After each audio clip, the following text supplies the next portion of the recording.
My name is Sakshi Kulkarni and I'm Director for SME Chamber of India and Gujarat Industry Development Association. I welcome all the speakers, dignitaries and especially delegates. Thank you for coming and joining for Vadodara Industries and SME Summit. I would like to invite Mr. Daniel Keshet, who is the Chief Alliance Officer for 63 Stars. Please come over here and for the dais. Mr. Chandrakant Salunke, Founder and President, Gujarat Industry Development Association and SME Chamber of India. Mr. Nihar Pathare, MD and CEO, CIO, 63 SATS. Mr. Ashok Mittal, MD and CEO, Alliance FinTech Private Limited. Mr. Gaurav Deshpande, Chief Business Officer, 63 SATS. Mr. Sandeep Doshi, Co-Founder and COO, Wilmart FinTech Private Limited. Please give them a big round of applause. And this event is jointly organized with 63 SATS and Wilmart. So please give them a big, huge round of applause. Thank you. Now I invite Mr. S. Mahesh Kumar, Director, SME Chamber of India, for his welcome address. Good morning, friends. Good morning. Good morning.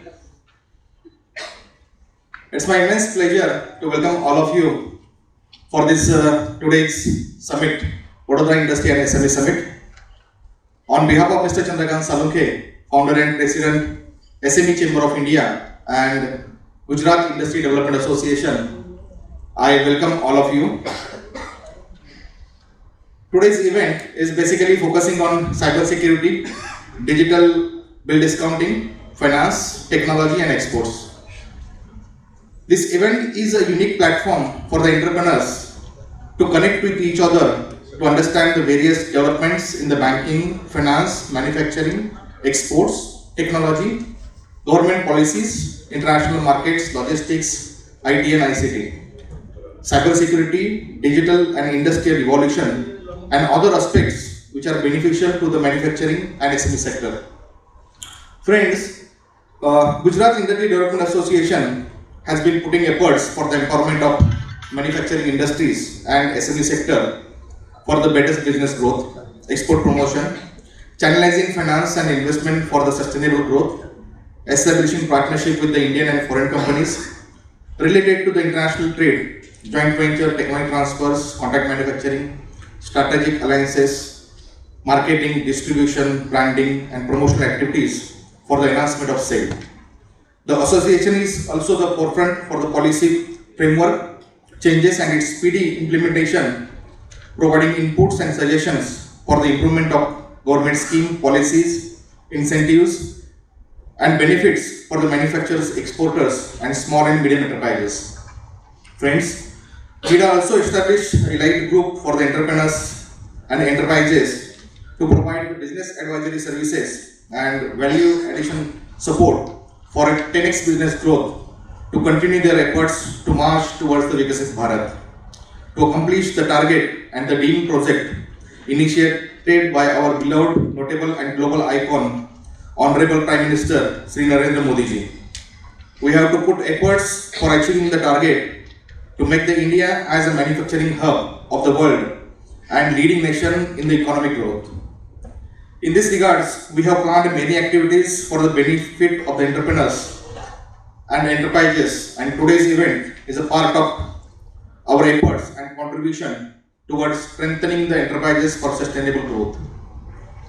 Today's conference is dedicated to provide the information and create awareness about the various business opportunities in cybersecurities and fintech to avoid threats and loss for the intellectual and monetary assets, as well as give the insight about the domestic trade, supply chain finance, as well as digital platform for the benefits of suppliers from the manufacturing and SME sector. This will be definitely useful to enterprise to avoid the delay in payments, as well as non-performing asset to secure the cybersecurity and creditworthiness. Similarly, SME Chamber of India is a national organization and also taking a lead to strengthen the MSME sector for sustainable growth and developing the transformation of various government policies with speedy implementation. The Chamber has established cordial relation with the national and international organizations, corporates, MNCs, diplomat missions, financial institutions, regulatory authorities, government authorities, and other stakeholders to secure the interests of the MSME sector and provide the platform for the further business growth and international collaborations. Friend, today's digital era, there are a lot of threats are happening with the manufacturing sector, and to educate the manufacturing sector and to give them the in-depth knowledge, we have tied up with the 63 SATs, and for providing the value-added services in the fintech, we have tied up with the Bilmart Financial Services Private Limited. Both organizations representatives and senior management is here on behalf of the chamber and on behalf of the Gujarat Industry Development Association. I welcome all of you and give them the big round of applause for this August gathering and the speakers. Now I would like to invite Mr. Chandrakant Salunke, founder and president SME Chamber of India and Gujarat Industry Development Association, to give them his inaugural address. Please welcome Mr. Salunke with a great round of applause.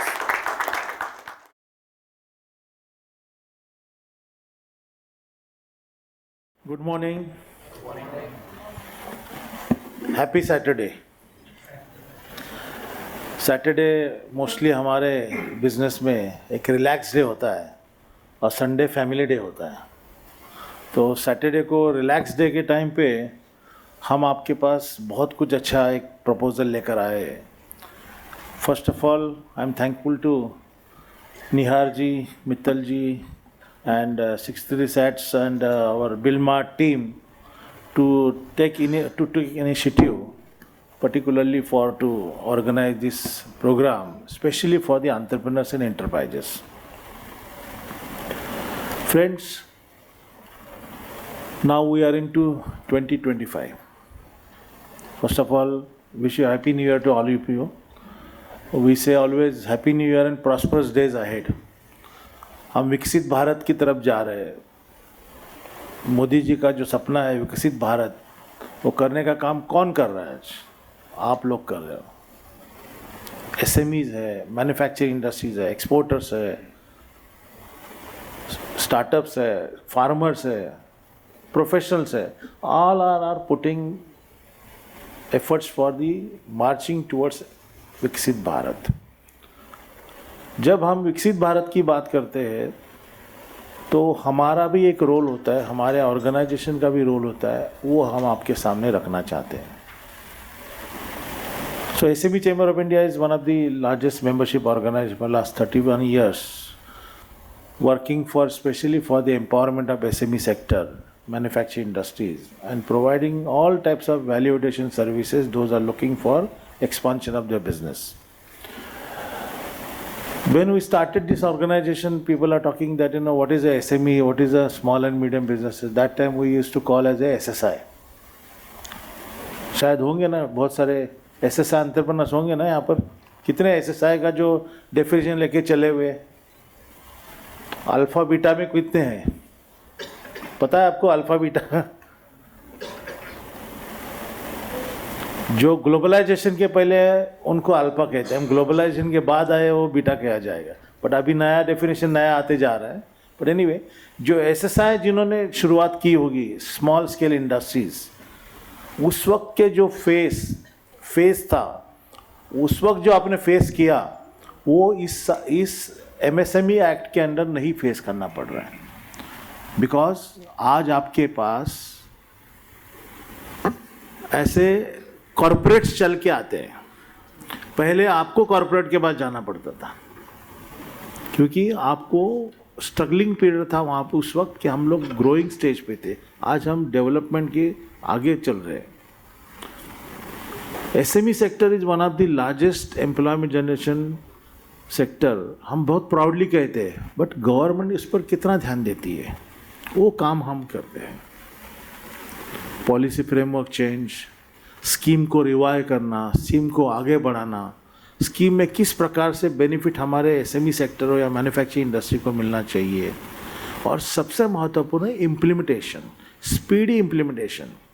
आज हम product तो बनाते हैं, हम smartphone लेके चलते हैं, लेकिन स्मार्टफोन कितने लोग उसको इस्तेमाल करते हैं, उसके कितने ऑप्शंस इस्तेमाल करते हैं, वो महत्वपूर्ण है। वैसे आज ट्रेड फाइनेंस हो या बैंकिंग फाइनेंस हो, कितने प्रकार के फाइनेंस उपलब्ध है। हमारे एमएसएमई सेक्टर के लिए मैंने खुद 25 लाख का कोलैटरल फ्री लोन 1997 में हमने अप्रूव कराया था सिडबी से। एक सिडबी के चेयरमैन थे, अगर आप कोई सिडबी से डील करता होगा या पुराना किसी का नाता होगा, एक प्रकाश निम्बालकर के चेयरमैन थे। उनको मैंने बताया कि pin points of the entrepreneurs why they are facing problem to get loan from banks, without collateral they are not eligible to get loan. तो उन्होंने वहाँ उस वक्त 25 लाख का लोन लाया ओनली फॉर मैन्युफैक्चरिंग। तो धीरे धीरे बढ़ता गया, 50 लाख किया। 50 लाख हुआ तो मैं मोदी जी के पीछे लगा कि उसको कम से कम 5 करोड़ हो, तो 1 करोड़ हो गया। फिर पैंडेमिक में वापस 2 करोड़ कराया, उसके बाद हमने पीछे फॉलोअप करके 5 करोड़। अब मैं पीछे पड़ा हूँ फाइनेंस मिनिस्टर के 15 करोड़ तक स्मॉल इंडस्ट्रीज़ को कोलैटरल फ्री लोन मिलना चाहिए।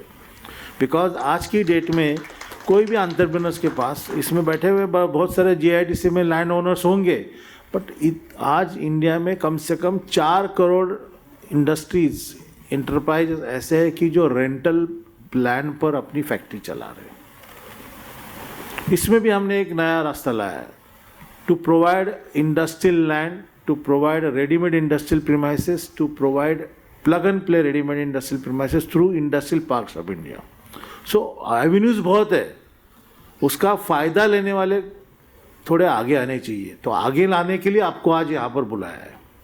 सो we have gathered today to understand what are the possibilities, what are the benefits, what are the facilities available for you and how you can take advantage.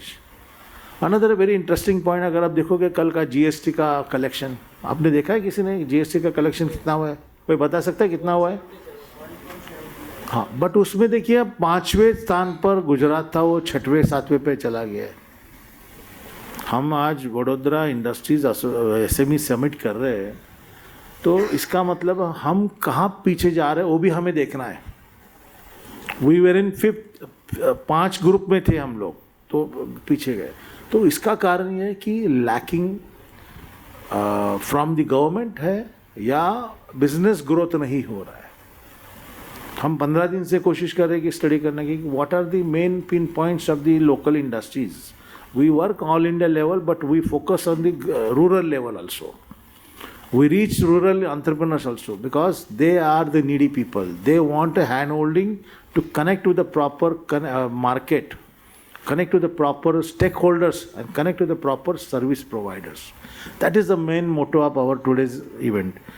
Today we are focusing on cyber security. One of the most important. Jamtara का किसी को call आया आज तक? जामतारा जानते हो, देखा है कि नहीं? टीवी सीरीज देखी कि नहीं आपने?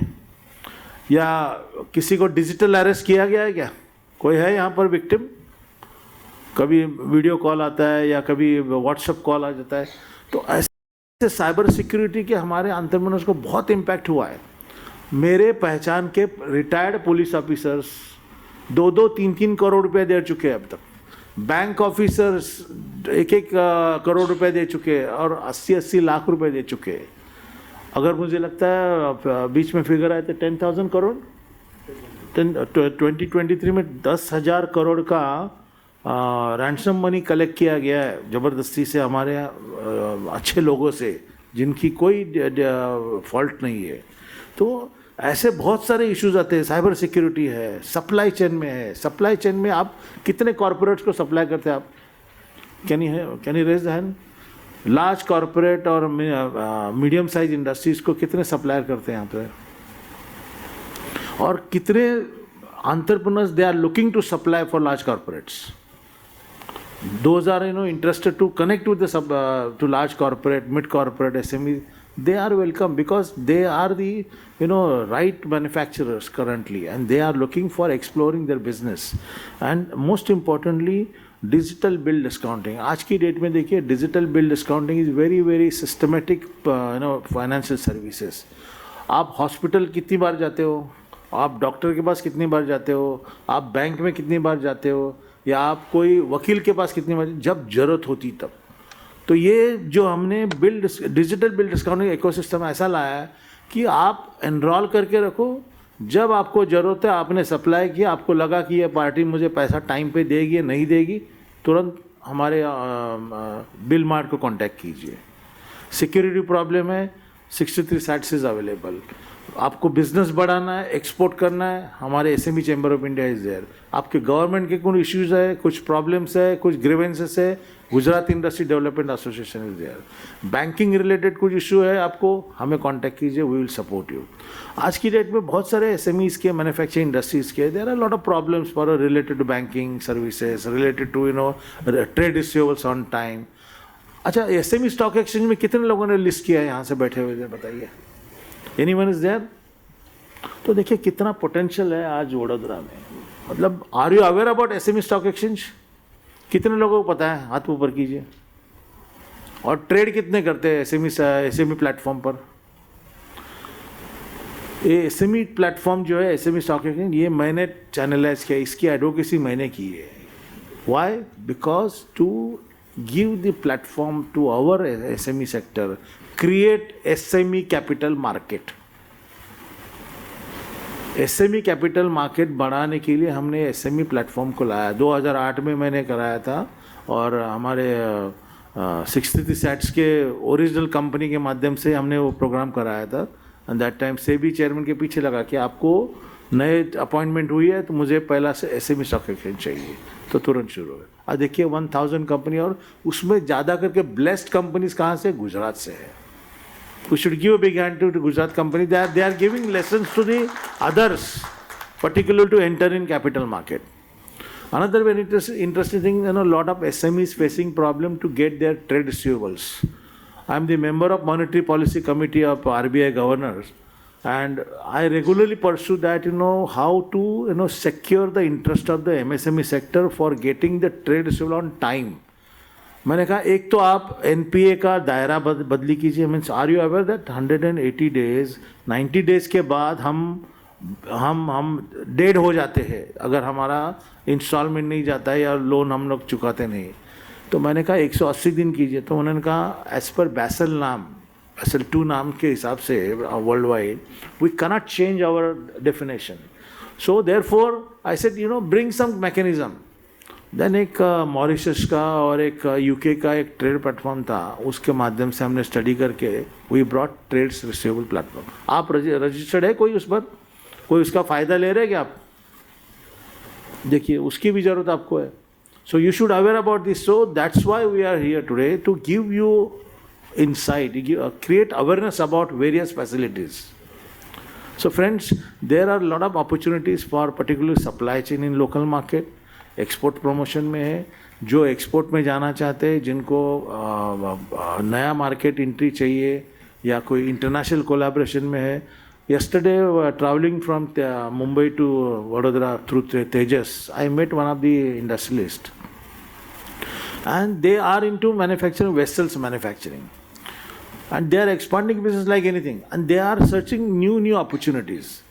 तो ऐसे हमारे एंटरप्रेन्योर्स का एक कनेक्टिविटी नेटवर्किंग बहुत ज़रूरी है। तो गुजरात इंडस्ट्री डेवलपमेंट एसोसिएशन के माध्यम से हमने क्या किया है, अहमदाबाद बिजनेस फोरम सेटअप किया हुआ है। ऑल इंडिया से कहीं पर भी हर महीने एक कोई भी एंटरप्रेन्योर अभी आ सकता है, और नेक्स्ट महीने से हमारी सीरीज शुरू हो रही है।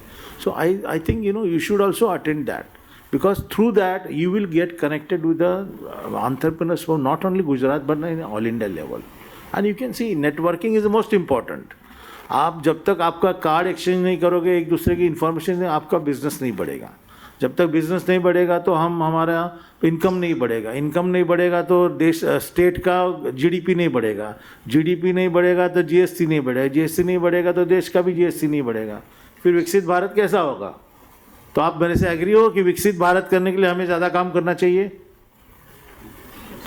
सो let us support mister Modi ji to march towards Viksit Bharat, and with this word I am thankful to all the supporters, especially 63 SATs and Bilmart, to bring together all of us to connect with each other, communicate with each other, and commercialize our business idea for a business better growth. Thank you very much.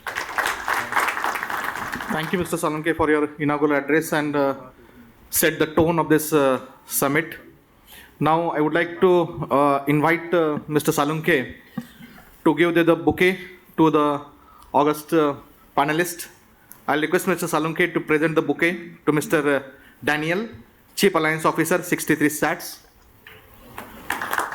I'll request Mr. Salunke to present the bouquet to Mr. Ashok Mittal, MD and CEO, Bilmart Fintech Private Limited. A bouquet to Mr. Nihar Pathare, MD and CEO, CIO, 63 Sats. Also request Mr. Salunke to present a bouquet to Mr. Gaurav Deshpande, Chief Business Officer, 63 Sats. And bouquet to Mr. Sandeep Doshi, Co-founder and COO, Bilmart Fintech Private Limited. Please give them the big round of applause, friends. They are specially here to address the summit. Friends, now we will move to the keynote address of Mr. Gaurav Deshpande. But before that, I will give you the little background about the 63 Sats. 63 Sats is a brainchild of Mr. Visionary Tech Leader, Mr. Jignesh Shah. Builds on the legacy of the 63 Moons Technologies Limited, a pioneer in digitalizing and democratizing the Indian financial markets. 63 Moons launched key exchanges like Multi Commodity Exchange of India Limited, MCX, Indian Energy Exchange Limited, that is IEX, Dubai Gold and Commodity Exchange, and Singapore Mercantile Exchange. As well as these exchanges are successfully running millions of the cyber attacks due to its robust security architects. 63 Moons didn't just build the exchanges, it forfeited them with its cutting-edge security frameworks. Mr. Shah, known for the establishment, obtained world-class multi-asset exchanges globally within a decade, shifted focus to rebuilding the financial ecosystem through blockchain, AI, machine learning, and a strong ecosystem on cybersecurity. In a post-pandemic world plagued by the escalating cyber threats, 63 Sats come into being a transformative force for address the evolving cybersecurity landscape with precision and innovation. Under the leadership of Mr. Nihar Pathare, MD, CEO, and CIO, and accomplished experts with over the 2 decades of experience, 63 Sats deliver cybersecurity solutions that empowers individual entrepreneurs, SMEs, governments, and critical infrastructure alike. Recognized as one of the 4 most innovative companies to watch in 2025 by the Economic Times, 63 Sat simplifies the complex cybersecurity challenges. I'll request my AV team to play the corporate video of the 63 Sats. At a time when the Indian financial markets functioned via primitive trading modes, the inception and evolution of 63 Moons Technologies, formerly known as Financial Technologies India Limited, ushered in digitization and democratization in the markets. This path-breaking innovative group was founded by a visionary tech genius, Jignesh Shah, who pioneered fintech solutions much before the term fintech became popular. In the 90s, 63 Moons initiated its first revolution around the axis of the future, which led to the inception of Odin. Considered as the lifeline of the markets, Odin is the center of gravity for online trading IP that provides real-time connectivity to multiple exchanges and offers highest-order execution speed and operational stability across asset classes. After digitizing the financial markets, it was time for 63 Moons to liberate the Indian commodities markets, which were constrained by the lack of scientific price discovery. With its second revolution around the axis of the future, 63 Moons introduced India to state-of-the-art IP-based exchanges.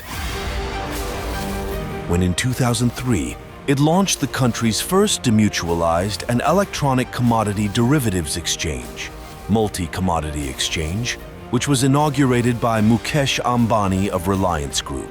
MCX went on to become the second largest commodity exchange in the world and number one in gold and silver, while also becoming the first exchange to be listed on the Indian stock market and created 1 million jobs, as per the study done by Tata Institute of Social Sciences. 63 Moons went on to establish a 360-degree financial markets infrastructure in not only commodities, but also in equities, bonds, currencies, and electricity. When trading of electricity on exchanges was an unheard concept, 63 Moons ushered in an electricity exchange called Indian Energy Exchange, which became a dominant force in its segment. In order to bring more vibrancy and competitiveness in the equity markets, 63 Moons launched a new generation stock exchange called MCX Stock Exchange, also known as MCX SX, that covered equity and equity derivatives, currencies, and bonds. With every new venture, 63 Moons was scaling unparalleled heights in the exchange business, not only in India, but also in the prominent financial hubs of Asia and Africa. During this extraordinary journey, 63 Moons has been adding several feathers to its cap, while gaining accolades from globally reputed bodies. In a span of just 10 years, 63 Moons built 10 world-class institutions, including MCX, MCX SX, IEX, Dubai Gold and Commodities Exchange, Singapore Mercantile Exchange, Bourse Africa, Bahrain Financial Exchange, and market ecosystem ventures like Atom, National Bulk Handling Corporation, Ticker, and many more. Let us explore together the unfathomable possibilities of this limitless digital canvas.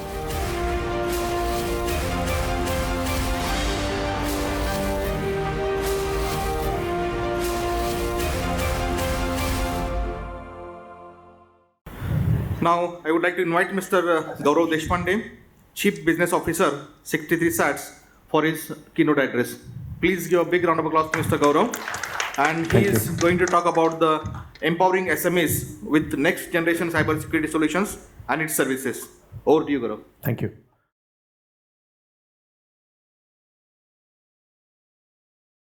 Good morning, everyone, and wish you a very happy new year. I think we are starting this year with a very good initiative. I would like to thank the team and the leadership of Mr. Salunke to put this together. It's an interesting summit, and Mr. Salunke has set the tone very nicely for what we would want to do through the day today. So thank you so much for giving us the opportunity of being here and discussing what the outlook is for cybersecurity in general, specific to SMEs in India, and also how 63 SATs can help organizations better their cybersecurity structures. So I'll take you through this agenda that I've put together through my slide deck. So before we get into some of these statistics that we have tried to gather together, you saw the video that we had put together for a parent organization, which is 63 Moons. We are a fully owned subsidiary of 63 Moons, and that is the pedigree that we bring together. And while we were managing the IT operations for all the exchanges that were called out in the video, we were faced with millions of cyber attacks on a regular basis. While we were faced with millions of cyber attacks, we have not had a single breach. That is the kind of capability that the team had. And what we decided was about 18 months back that we should take this capability of the teams that we have internally to help enterprises in the Indian market to better their cybersecurity structure, to ensure that the kind of capability that we have is replicated for the enterprises in India. And we support this entire initiative of not just a Viksit Bharat, but also Surakshit Bharat. Okay, so that is the thought process that we had, and with this thought process, the group decided to come up with the cybersecurity venture, which is called 63 SATs. Most of the technical team members have been there with the group for 20 plus years, and we'll talk about the experience in a bit. Okay. But before we get into what we do, let us look at what are the cybersecurity trends. While we are at the beginning of 2025, and we would want to have a very successful, prosperous, and safe and secure 2025, we should not forget what we have gone through over the last few years. While technology is helping us come up with newer business models, there are also newer technology based vulnerabilities that are getting introduced. And these statistics are really alarming. If you look at the average cost of data breach in 2024, global number, it was about 4.8 million US dollars. It's a staggering number. If you look at the India context, it is not too far off. It is probably half of that number, but we are still talking about 19 crores, which is roughly around $2.5 million. Average cost of data breach for an enterprise in India is about 19 crores. If you look at the statistics, we are ranked among the top 5 most breached countries globally. When it comes to phishing attacks, here, Mr. Salukhe mentioned Jamtara attacks. He also spoke about ransomware, so he eased out my job quite a lot. Okay. But phishing attacks, each one of us, how many of us in this room have received a mail from someone in Nigeria who's left millions of dollars for us? Or someone from Coca-Cola who's left millions of dollars for us? These are all phishing emails. We are ranked number 2 when it comes to phishing attacks in the world. And that's a staggering number. 80 million cyber attacks were faced in 2023. If you look at the way the statistics are growing, we should have seen about 20 to 25% more attacks in 2024. Staggering numbers. 30,000 Indian websites being defaced on a daily basis. This is not an annual number, not a monthly number, daily basis. Okay. And in the statistics just keep on going on. Okay. There are different types of attack patterns. We spoke phishing, we spoke Jamtara style attacks, we spoke about ransomware. These are the typical attack patterns that we are seeing. Okay. This is an interesting thing. We all see calendars. At the beginning of the new year, we all give calendars to everyone with all the months and everything. This is a calendar of data breaches that we saw in 2024. The first half of 2024, just look at the logos on this. These are logos where we ourselves sitting in this room are consumers also. And there have been data breaches in all of these entities. This is the second half of 2024. And the logos keep on getting closer to what we consume on a daily basis. 2 months back, in November, when we were showcasing the statistics, we were thinking that December could be a light month. But again, December has been a significant number in terms of data breaches. The logos are also quite significant. I do not have, or as an organization also, we do not have anything against any of these organizations. There's publicly available data, and hence we are just trying to spread awareness. Okay, it is just about being aware of what kind of attack patterns are there and learning from these attack patterns. And that is exactly what we are doing at 63 SATs. We are not just looking at this as news articles. We have studied each of these attacks. We have understood what exactly happened through each of these attacks. And we have built use cases on how to safeguard organizations against these kind of attacks if you are faced with the same. And that is how we are also supporting our customers be prepared to tackle these kind of attacks. Okay. Slightly busy slide. It is not that visible, but I'll try to simplify that. If we look at cybersecurity, there are multiple technologies, there are multiple areas. You have applications, you have databases, you have got infrastructure, you have got network, you have got endpoints, you have got everything. And every single pie of the cyber security domain today has multiple technologies that are available to secure the environment. Application security has probably 20-25 areas that you would want to secure. Network technology, similar thing. Infrastructure, similar thing.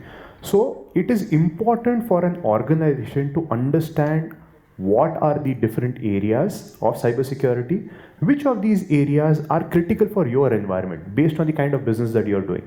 If you, for example, are into software development, if you are supporting larger organization, I met sir over here, he is into development. So you might want to be aware of what are the kind of cybersecurity risks that are present in application security as a domain.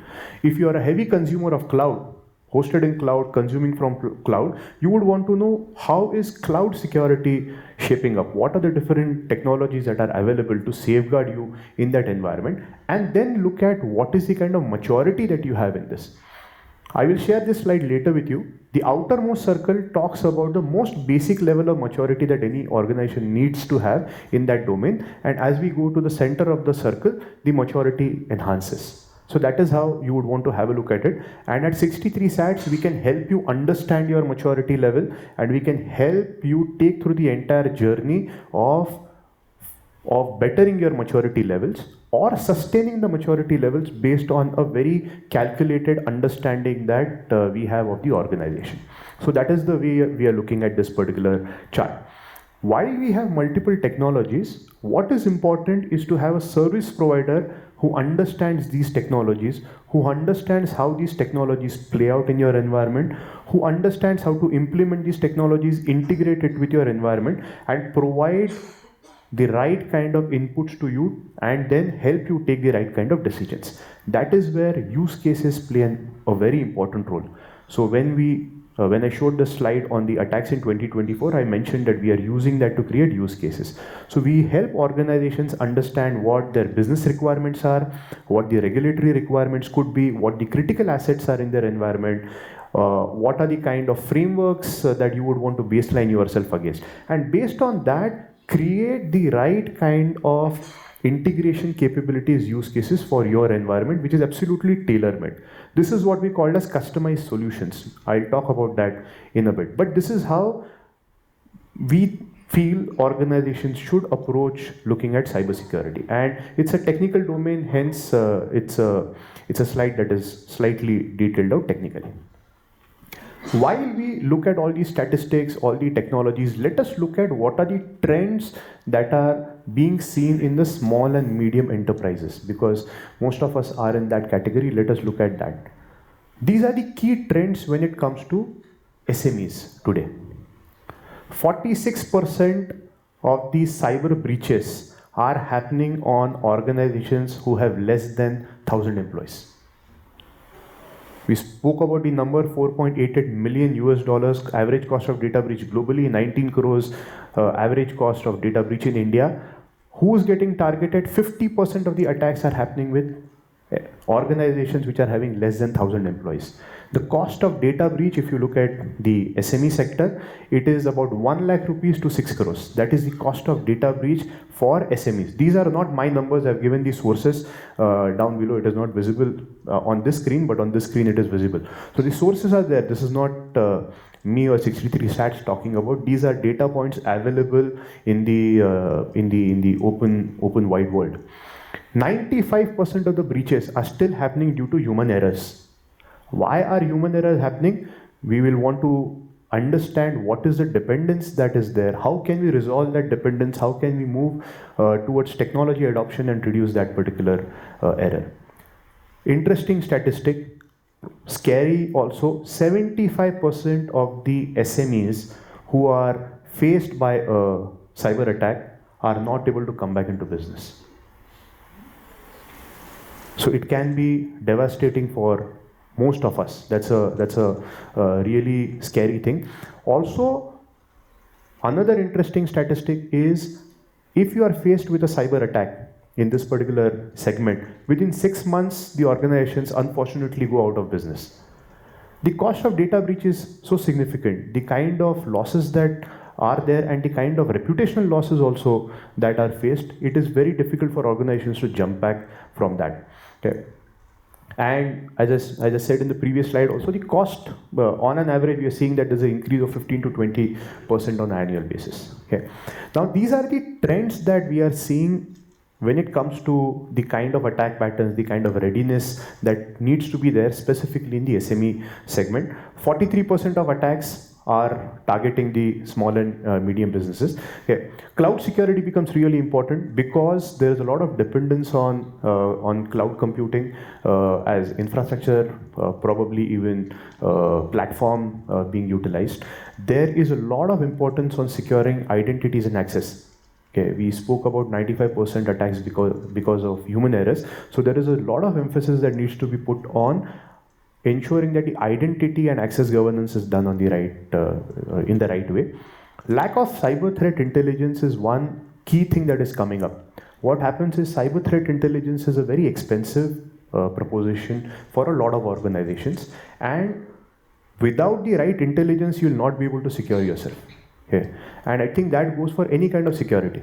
If I am not aware that there could be a sea-based attack that could happen on my territory and I've left the coast open, I'm keeping that site vulnerable. Now that I know that there was a sea-based attack that happened in November of 2008, I've secured that particular area, but I'm not still probably aware of some other attack patterns if I do not have the right kind of intelligence. The same thing goes with cyber intelligence and cyber threats also. Lack of skilled resources, this is a problem that not only SMEs but every single sector is facing. Cybersecurity is a technical thing. You need to have the right kind of technical skills in your organization to be able to support yourself. And unfortunately, the core business might not allow investment in these kind of skills, and the skills are really rare and also expensive in the market. Budgets are a challenge for everything. So does it stand for the cybersecurity investments also. Vendor and supply chain. Salunke sir did mention about supply chain securities also. I think this is really important.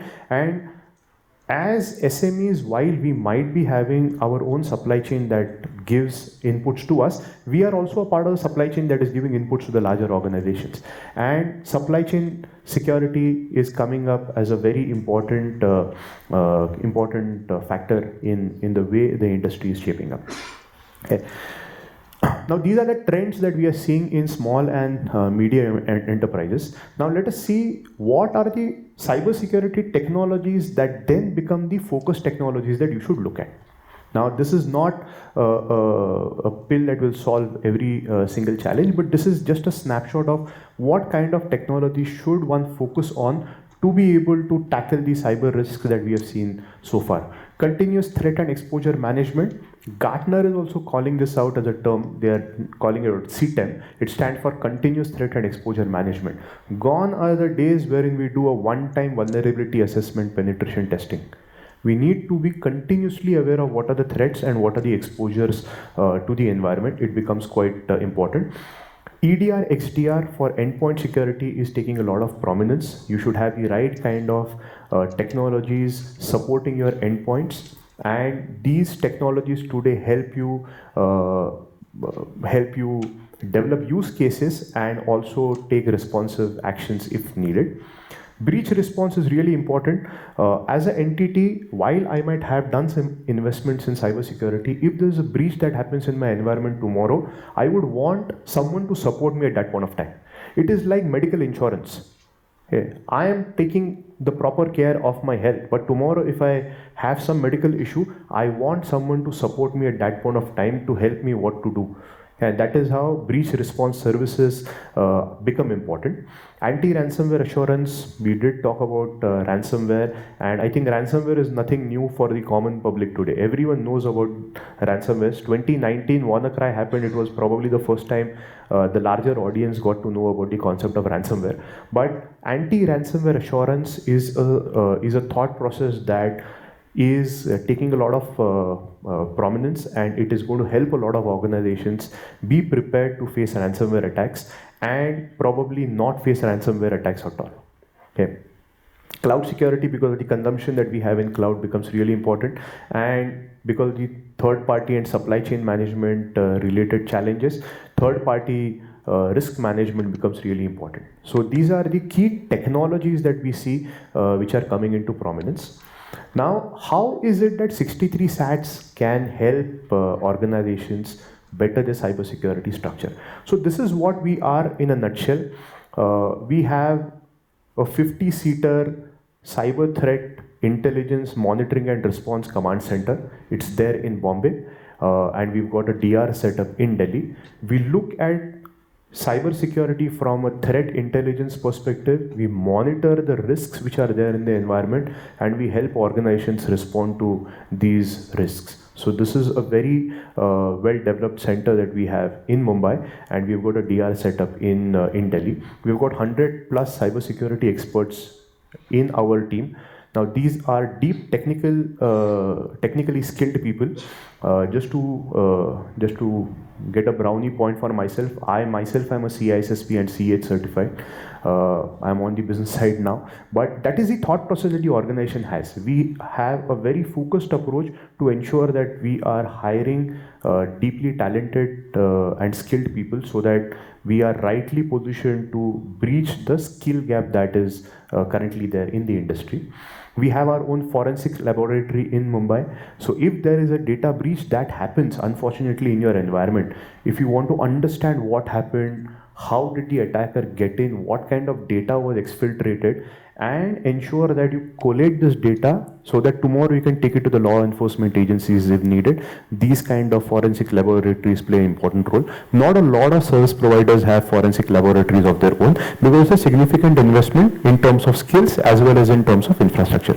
So we have that in Mumbai, and we are prepared to provide managed security services from these centers that we have built to our customers. So as an entity, you do not need to do a lot of the capital investment. The capital investment is already done by us. We can provide all of these things to you as a service, okay, probably at a much competitive price point, because it gets provided as a service in a managed model. So we've got the readiness to do that. We've got two parts to our solutions. We provide customized solutions and we provide customized services. Customized solutions are typically technologies that get provided.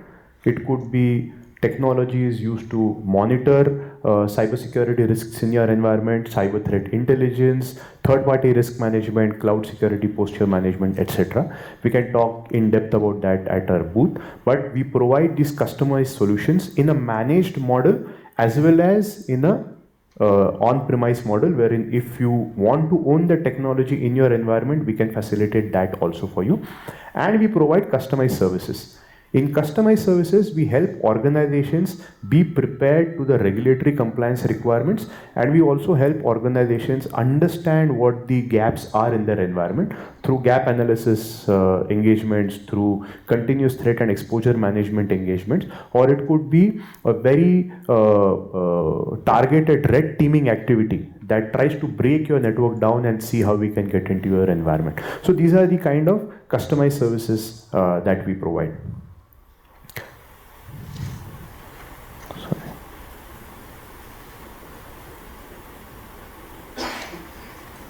Can you please help me with this video? I've got a short video of the threat intelligence monitoring and response center that we have. Yeah. Not this one, please.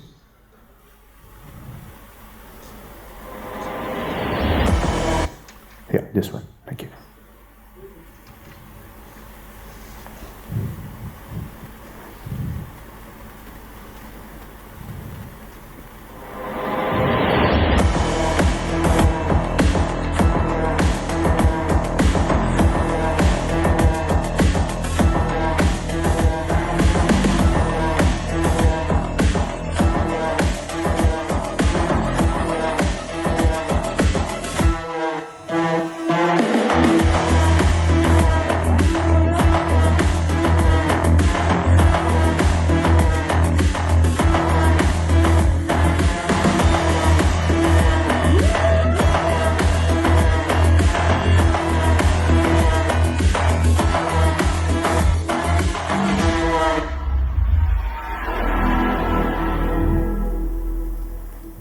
So this is the command center that we have in our office in Mumbai, and through this command center we help customers monitor threats in their environment, help them respond to breaches, help them recover from any data breach that might have potentially impacted them, and we also provide services, the customized solutions that I talked about in a services model to our customers through this command center. So the investment, the capital investment is done by us in our environment, and you can benefit by taking services through this particular command center. We also have the capability of building these kind of command centers for our customers. The large enterprises, government, PSUs, they need these kind of centers in their environment, and we help them build that too. Okay. So as I told you, two things: we do customized solutions and we do customized services. On the customized solutions, these are the kind of partnerships that we have. Daniel was introduced some time back. He is a chief alliance officer, and through his efforts and through the kind of relationship that we have with some cutting edge technology companies in Israel, we have been able to get some of the best technologies to the Indian market.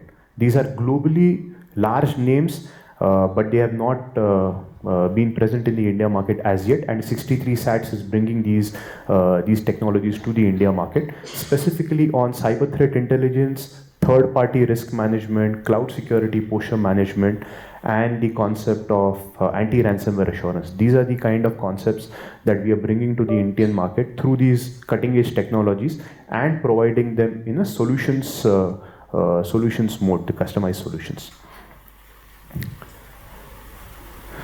On the customized services, as I told you, we provide technology services and we also provide GRC services. In the technology services, if I look at the focus areas, continuous threat and exposure management should be something that all organizations should look at. We have excellent red teaming capabilities. Our success rate with red teaming activities is 100%. Which means that if you give us a task, we will be able to complete that particular task. And there's a very interesting commercial model that we have around red teaming also. We can discuss that at the booth later. But these are capabilities that a lot of organizations should invest in, because the attacker today is not going to look at commercially available tools to get into your environment. All the attacks are going to be targeted attacks which are specifically targeted to your environment, and red teaming kind of activities help you understand how your environment can be breached. Forensics we spoke about, breach response we spoke about. Threat hunting is something that is taking a lot of importance. A lot of organizations are investing in the concept of threat hunting, which means that I probably could be faced by a cyber attack. There could already be an attacker in my environment. There could already be a malware in my environment which is currently dormant and which tomorrow can explode. Using threat hunting capabilities, I can identify if this kind of a threat lies in my environment. I can hunt for that particular threat, and then I can mitigate that threat before it explodes. And I think these kind of skills are extremely important for any organization. It's a rare skill, it's a deep technical skill, and that is where we have the capability to provide that to our customers. Okay. On the GRC services side, we help organizations get prepared for the regulatory compliance requirements. We help organizations do gap assessments, understand what the current status of the environment is. We help them get prepared to get ISO certified, SOC 2 Type 2 certified, and the rest of the certifications which are recognized by the industry as the global standard for cybersecurity. We also help organizations train their employees on cybersecurity awareness. We help organizations do customized anti-phishing activities. Phishing, we saw, we are ranked number 2 globally when it comes to phishing attacks. So we do a very customized phishing simulation for our customers, and then through that phishing simulation we can go through awareness activities for our customers. When I showed the video on the threat monitoring and research command center that we have, when we build it for our customers in their environments, we call it the Cyber Dome. The idea of the Cyber Dome is to understand risks from different perspectives: infrastructure risk, network risk, application risks, endpoint risk, and then protect the environment from all possible areas. It is covering all the dimensions of the cyber defense, and over here it's a combination of multiple technologies that plays a role. A lot of these technologies could already be present in the customer environment. Whatever is missing, we can bring that to the customer environment through the partnerships that we have, and we have the capability of building it for our customers and then managing it either remotely from our command center or on-premise in a 24/7 model. So this is a concept that we are bringing for the larger enterprises, for POCs. It's called Cyber Dome. We have got a very interesting solution that is coming up probably a couple of weeks away from getting launched. We're calling it the CYBX. Now this is something that is being built for the B2C channel. So this is something that will be available on App Store, Android, Play Stores, and each one of us can download this particular app and secure our cell phones. The beauty of this app is it is not going to just differentiate between spam calls and non-spam calls, okay, and probably help you understand if there is a malicious link or no. There is a lot of activities that can be done using this particular app, specifically on what are the kind of threats that are available or present on your phone. So to just give you some screenshots of how it looks like, on a daily basis, this app will do a sanitization check of your cell phone, help you understand if there are any threats which are already present on the cell phone, and let you know what kind of threats these are. As individuals, we cannot live without Bluetooth, we cannot live without Wi-Fi, we cannot live without public connectivity, we cannot live without switching between different networks. We cannot live without scanning QR codes. I was just talking to someone, sir, in the reception area, and we were talking about how QR codes and the entire payment system has got changed. Now, when you are scanning a QR code, you should be aware if it is an authentic QR code. If it is a malicious QR code, you are doomed. The idea of phishing is something that is floating around quite a lot. Okay, if I'm connecting to a Wi-Fi network, I should be aware how secured is the Wi-Fi network. Is it got some sort of a threat? Is there a man in the middle attack happening? So this CYBX app that 63 Sats is about to launch, on a regular basis, it looks at threats across all of these domains, and it gives notifications to the user on the cell phone that these are the kind of threats which are currently there on your mobile phone, and it can help you mitigate those threats on the cell phone itself. It's a very useful app, and I think it is basically getting the entire enterprise grade security on a cell phone, because a cell phone is the most powerful device that we today have with us. So this is something that we are launching in a couple of weeks. When I spoke about the GRC services, the kind of readiness that we have, I wanted to showcase a bit of that. So SEBI, about 4 or 5 months back, came up with a regulation for all the regulated entities, calling it the SEBI CSCRF, Cybersecurity Cyber Resiliency Framework. Now, all regulated entities have to be are governed by this regulation, and they have to have the right kind of preparation around it. While the example that I'm showing here is of SEBI, there could be something that can come for the SMEs from the government of India soon, because there's a lot of risk that we are carrying. So how are we at 63 Sats prepared to help our customers with something like this? So if I look at this particular example, at 63 Sats, we decoded the entire framework that SEBI came up with. We looked at what are the cybersecurity functions being called out, what are the cyber resiliency goals that are called out, what are the control objectives, how do I comply to this, what kind of frameworks are called about, what kind of documentation needs to be done. And we have come up with a model that helps our customers understand where they stand right now against this framework and help them achieve the results which are expected. Now, this is a short video that I have on a portal that we created that can be a dipstick analysis for any organization to understand how prepared are they to face this kind of a regulation if any of the regulator comes up with something like this. And regardless of whether it's a regulatory requirement or no, this exercise can help every organization do a dipstick analysis to understand where we are from a cybersecurity preparedness. Okay. At the end of this entire activity, once you log on to the portal and give the data points, you will get to know what is the score that you have.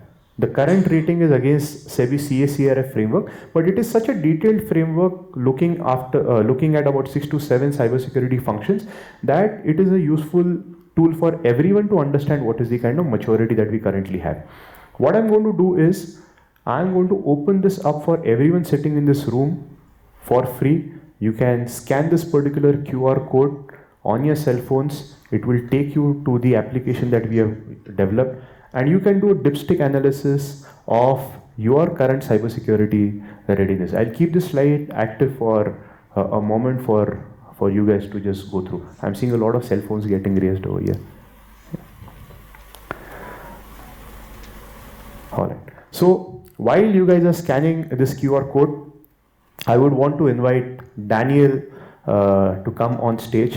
Daniel is a Chief Alliance Officer, and he brings in a lot of rich experience with him. He has been a part of the Prime Minister's office in Israel and has been supporting the cybersecurity initiatives over there. So Daniel, if you could just come on the stage and share a few words with the audience.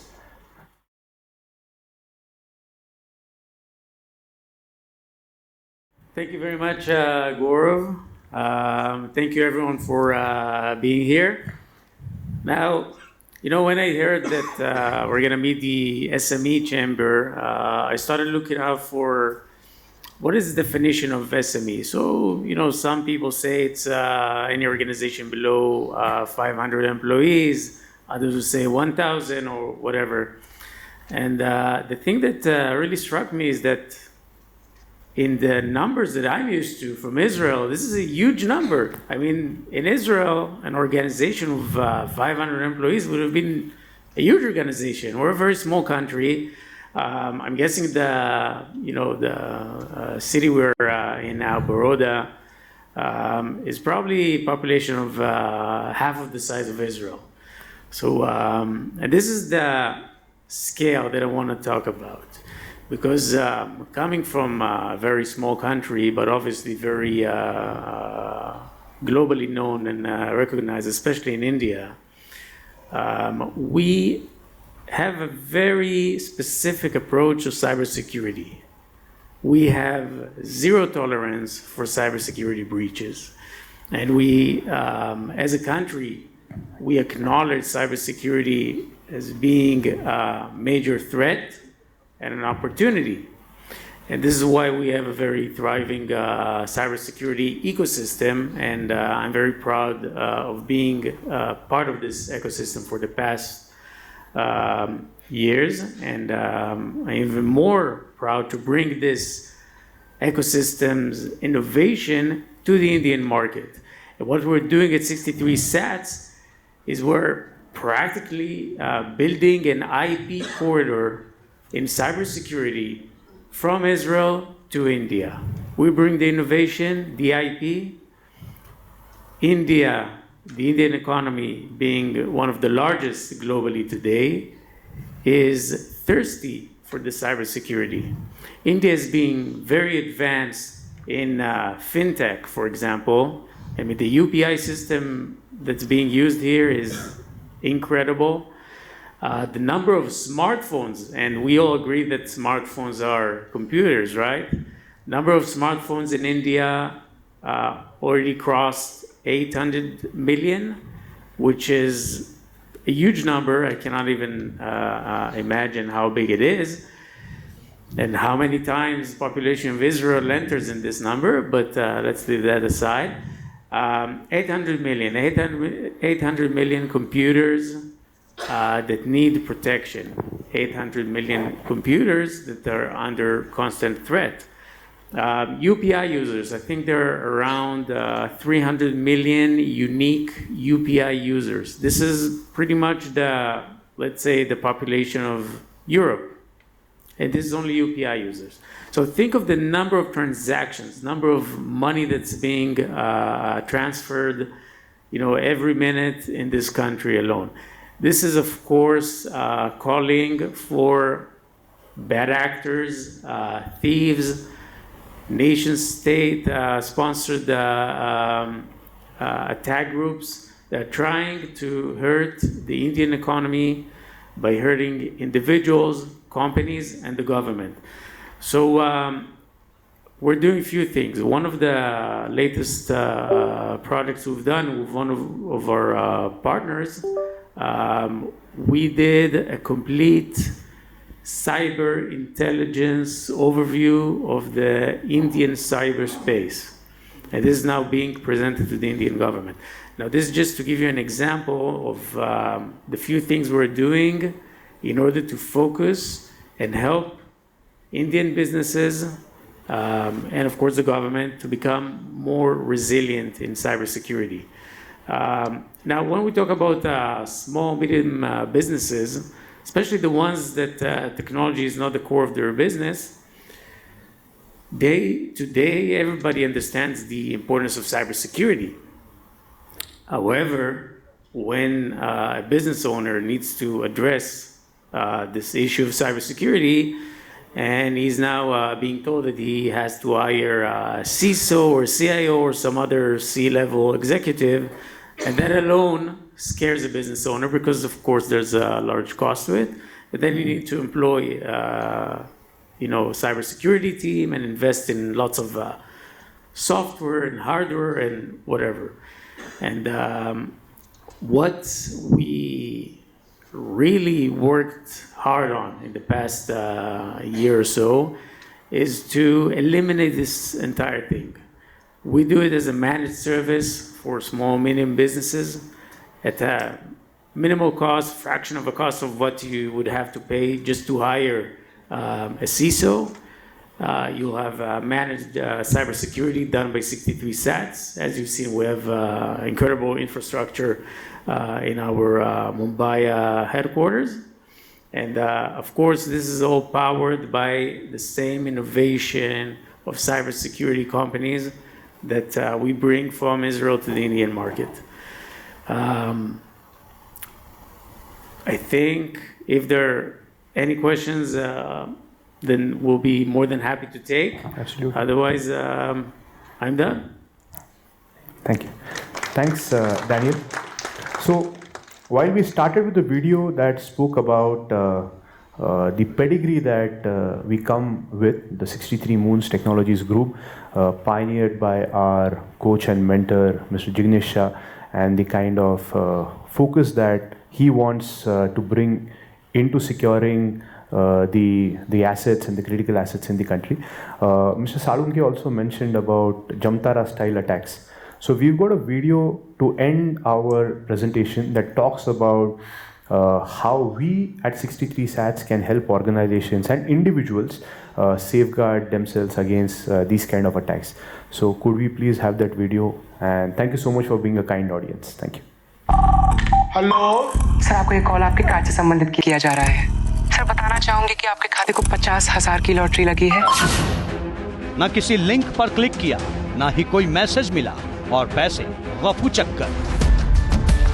Therefore, for complete protection from the infamous Jumtara-style frauds, India needs a vigilant and resilient cybersecurity force, like our border security force that safeguards our nation. We bring you that force in the form of 63 SATs, a leading-edge, avant-garde cybersecurity initiative that leverages the world-renowned, indomitable system architecture of its parent organization, 63 Moons Technologies. Founded by the visionary leader and tech genius, Jignesh Shah, it was our resilient cybersecurity force that shielded the multi-commodity exchange from millions of cyber attacks for 20 years. Banking on our illustrious credentials, the Israel government's former cybersecurity head, Mr. Yigal Una, who was directly reporting to Israel's prime minister, has joined us. In order to ensure India's cyberspace is a much safer place, all of my connections and networking are available to Mr. Shah and his team as they work towards making India's cyberspace much safer. Our unparalleled success and revered culture of innovation have attracted some of the leading cybersecurity firms in the world to partner with us for creating the best-in-class suite of products and services, such as CYBX for every mobile, 63 SATs for every enterprise server, and Cyberdome for every city, every state, and the country.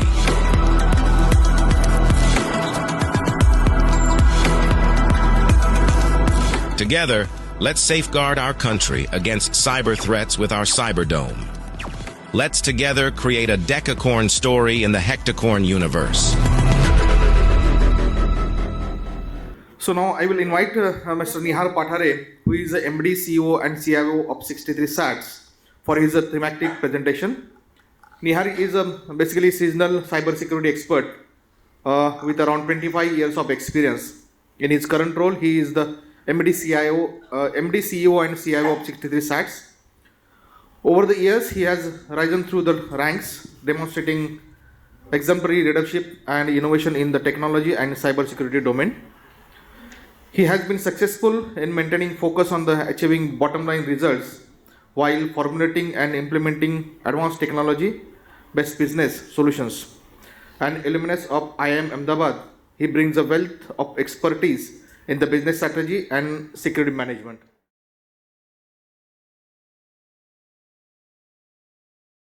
It takes great pleasure. This is one of the 14th or 15th cities that I'm presenting in the past 6 months, and gives me great joy and pleasure.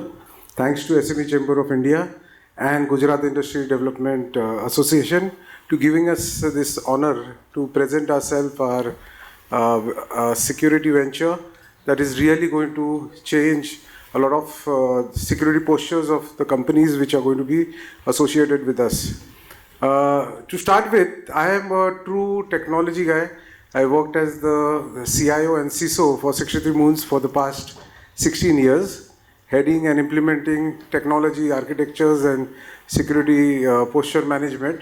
Now into the new role where we are getting the same tech what we have been using to all other companies. We look at critical infrastructure, we look at enterprises large and small, and especially we have tied up now with SME Chamber of India, because we see that the global attack vector is now moving from enterprises to SMEs. Why this is happening? If you see over the years, enterprises have very large budgets and they have now been adding on a lot of security layers. It becomes a little difficult for the new age hackers to get into these enterprises. So what is they are doing now, they are targeting smaller industries, and the most easiest way to attack a SME is two ways. One is a ransomware attack. This has now started only because you don't need very brilliant hackers to do this. The tools are available on a dark web. Just IT engineers with the wrong intentions could download these tools and have a ransomware attack set up. We say this, earlier the ransomware attack that each company faced, they started with minimum 50 lakh as a ransom amount. Now this amount has come down to 2 lakh to 3 lakh rupees. So these are the common people all around us who download these tools, attack you and try and get this money extorted, not only in Bitcoin, but also on bank transfers or some coupon on international sites. It's become very easy for everyone to get into. And the second area that we are looking at, you saw the app which we are launching, the CYBX app.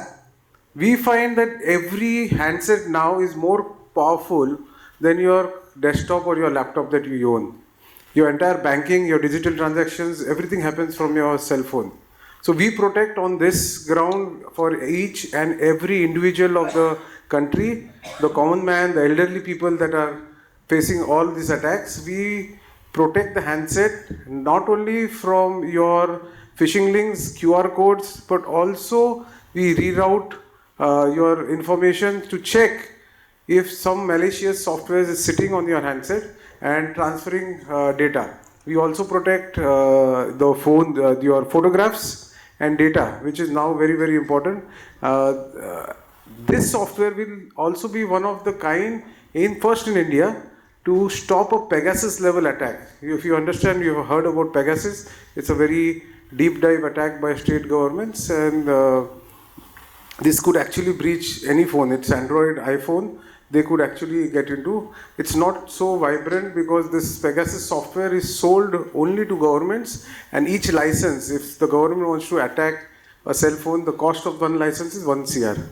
So it's very difficult and you need to be really important to get into, but our software will protect from that level also. It runs a hygiene check every morning to check if all your softwares are not being compromised. It tells you a feature which is about your memory consumption live, your network consumption live. You will know which app is using how much memory and how much of the network. It is useful because sometimes your phone heats up. You do not know what's happening. And this could be a rogue application or a badly developed app which is consuming your bandwidth. With this, the entire cybersecurity portfolio that we are looking at, I've been talking with a lot of defense agencies.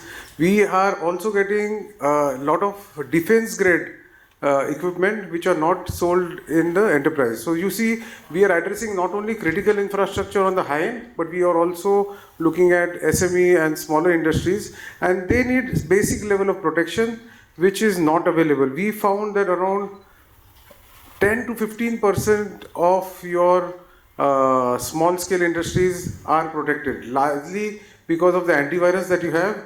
When was the last time that you heard about a virus attack?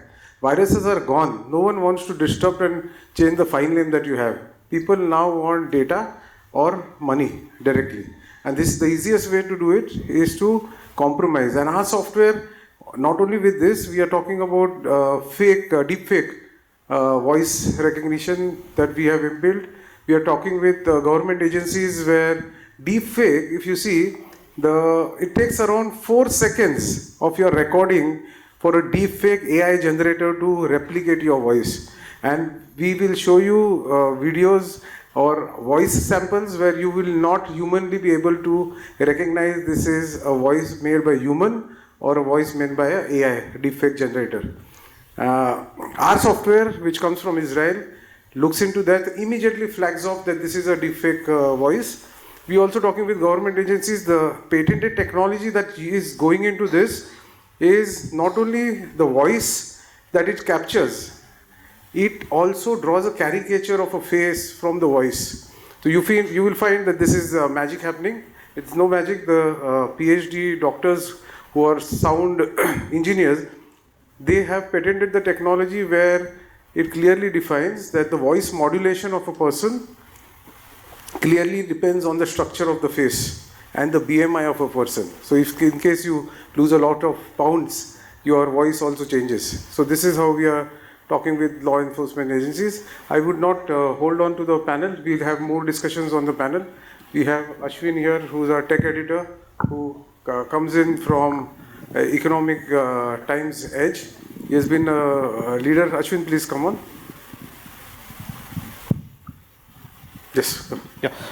We have Mr. Snehal Vyas, Chief Information and Security Officer, Alembic Pharmaceutical Limited. Please come on the dais, Mr. Vyas. Mr. Sanjay Srivastav, Head of Department, Information Technology, Placer India, Private Limited.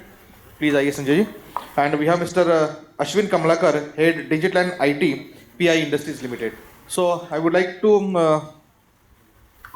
invite Mr. Ashwin Mishra, Editor Technology, 63 Stats, to take over the charge of the panel discussion and start the panel discussion, and give them the big round of applause to the panelists over here. Thank you.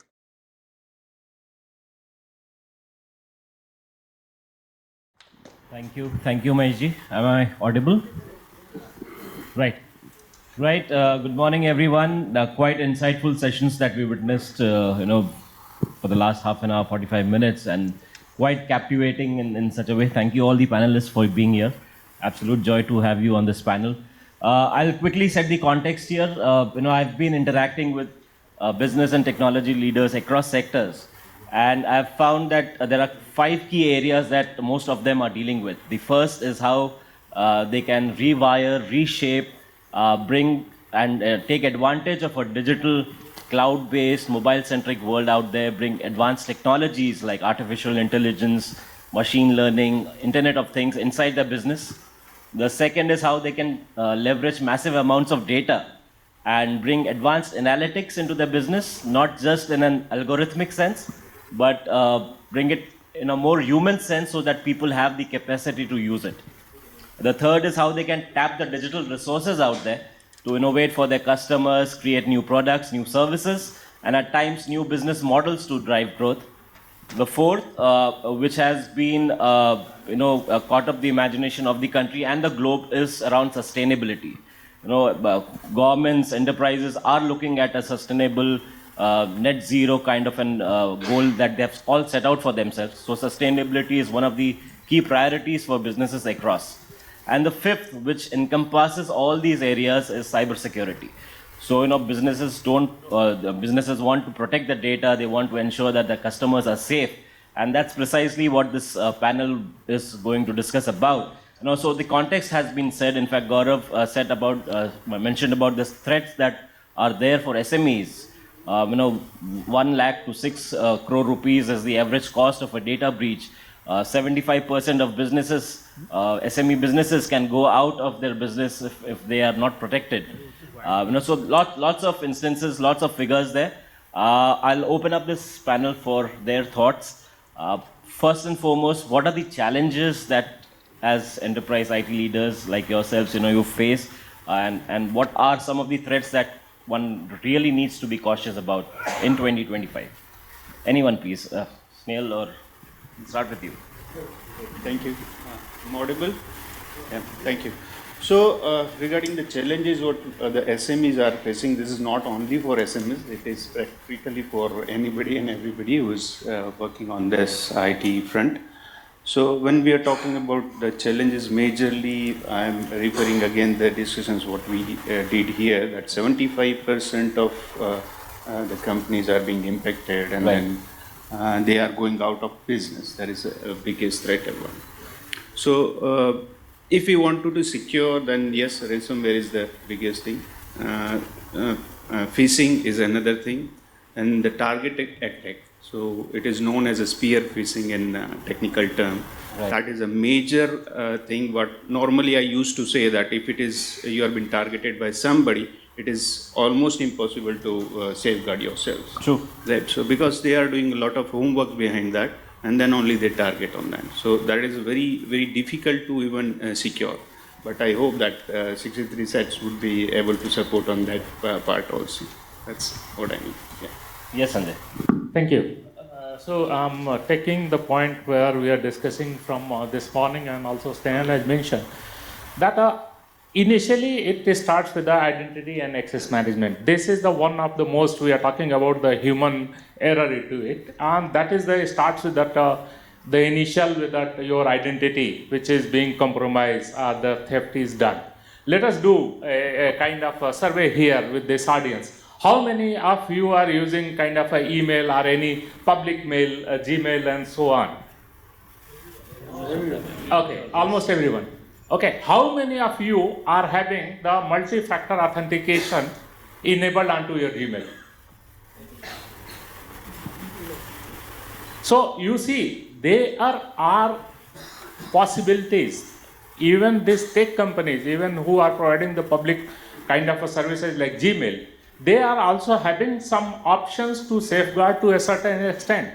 But because there is no awareness, we are not using it. All of us, and I think everybody is sitting here is using Facebook. All of us are using Facebook and almost sharing every day the information that where I am, what I am doing. Probably many of you are also mentioned onto Facebook that we are coming here this morning to this hotel to attend this summit and seminar. But really, have you ever seen that your photos, your information is taken out from there, and then there is a call which is all nowadays they are calling it that social media kind of attack, morphing, modulation of your voice, morphing your photo, videos and other things. How we are going to protect ourselves? And what exactly the business is? Business is the combination of the people. There are a different level of people who are working into the businesses. And this is the biggest link today. You talk about the ransomware, you talk about the theft of your data, you talk about the data breaches. It is coming from the human errors, where we are actually not protecting ourselves, our data, our identities. Thank you. Absolutely. So very well said. So while you touched upon the threats and the factors, but one point that you really raised was around cyber awareness. That's very important. You may have the best of technologies. but being aware of what exactly is there and what you should watch out for. Yes, Ashwin. Yeah. So now, first and foremost, now thank you for having me here. Thank you SME Chamber and thank you GIDA. See, coming to the threats, right, which not only SMEs but all the industries, as well as we as individual face. I think I'll just build upon what these two gentlemen have already said. See, a hacker or an attacker will always go for the easiest or the weakest link in the chain. And I think that is where the overall maturity and awareness comes in, right? All that he has to do is to create some personalized, targeted campaigns, and which today is possible by using AI, and just wait for even just one employee to make a mistake. And once that employee makes a mistake, he is inside. And whether he is delivering a malicious payload, or he is just copying your data or encrypting your data and asking for ransom, that is what he wants to do. But the at the entry level itself, I think the overall maturity and the awareness of all the employees, or in fact all the people in your entire ecosystem, is very, very important, right? And that is one critical factor. Another one, I think I'll speak from the experience of working with manufacturing organizations, is that today we use a lot of edge or IoT devices, in fact industrial IoT devices, right? And these come from various parties and partners, right? And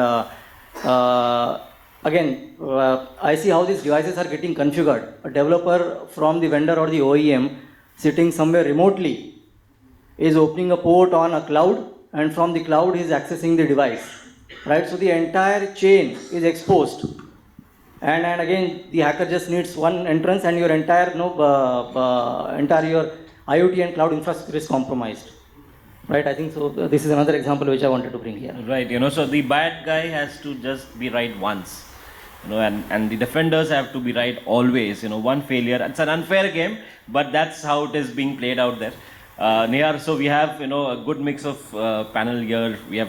We have a pharma company, we have an agri-sciences company, we have a manufacturing company with that goes on the railway tracks for maintenance of tracks.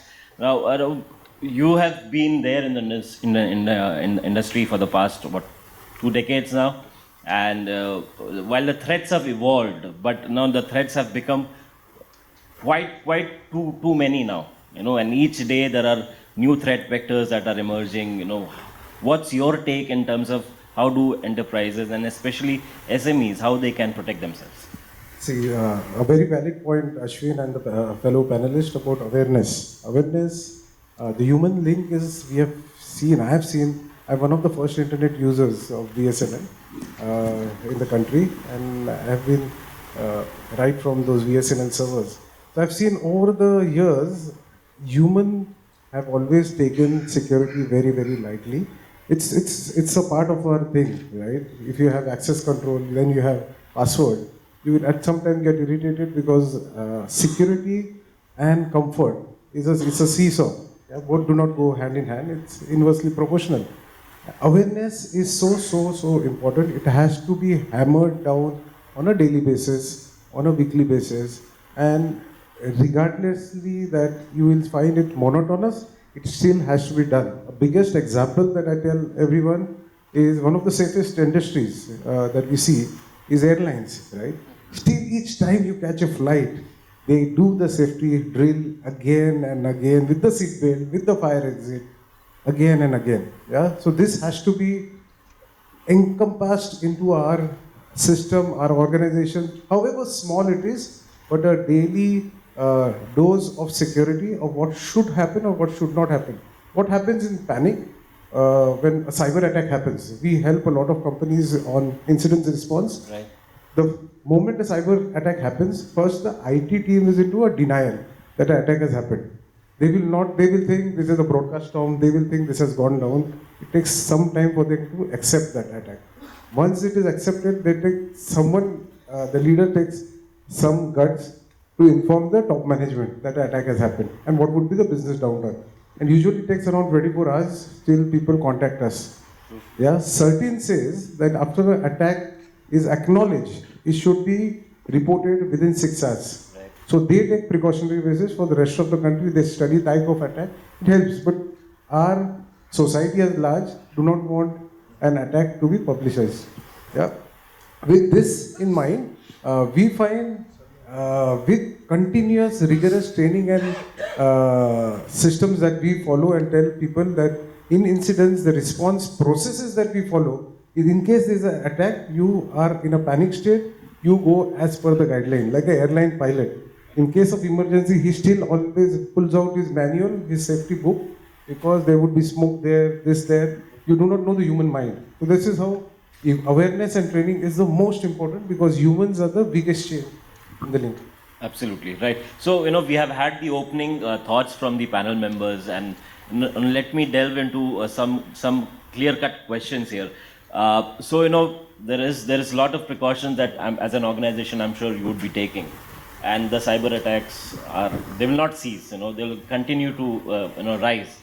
Now, what are the challenges, or what are the priorities for you as technology leaders and cyber specialists that you really want to focus on and to ensure? And what are some of the immediate threats? We've spoken about ransomware, we've spoken about supply chain attacks, we've spoken about phishing being one of the most severe attacks that is happening in the country. So how are you looking at all these things in whole?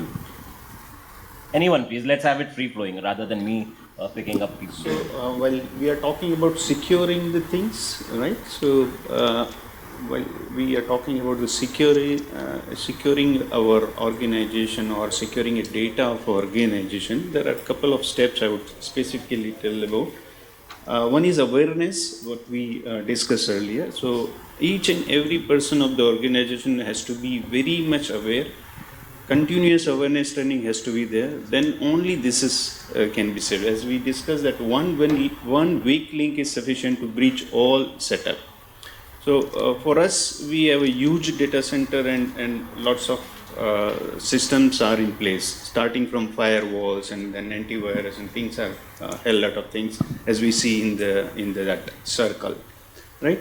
So you must have a perimeter security, then end users security. That is what we should have as a minimum, and then user awareness is the most important part, right?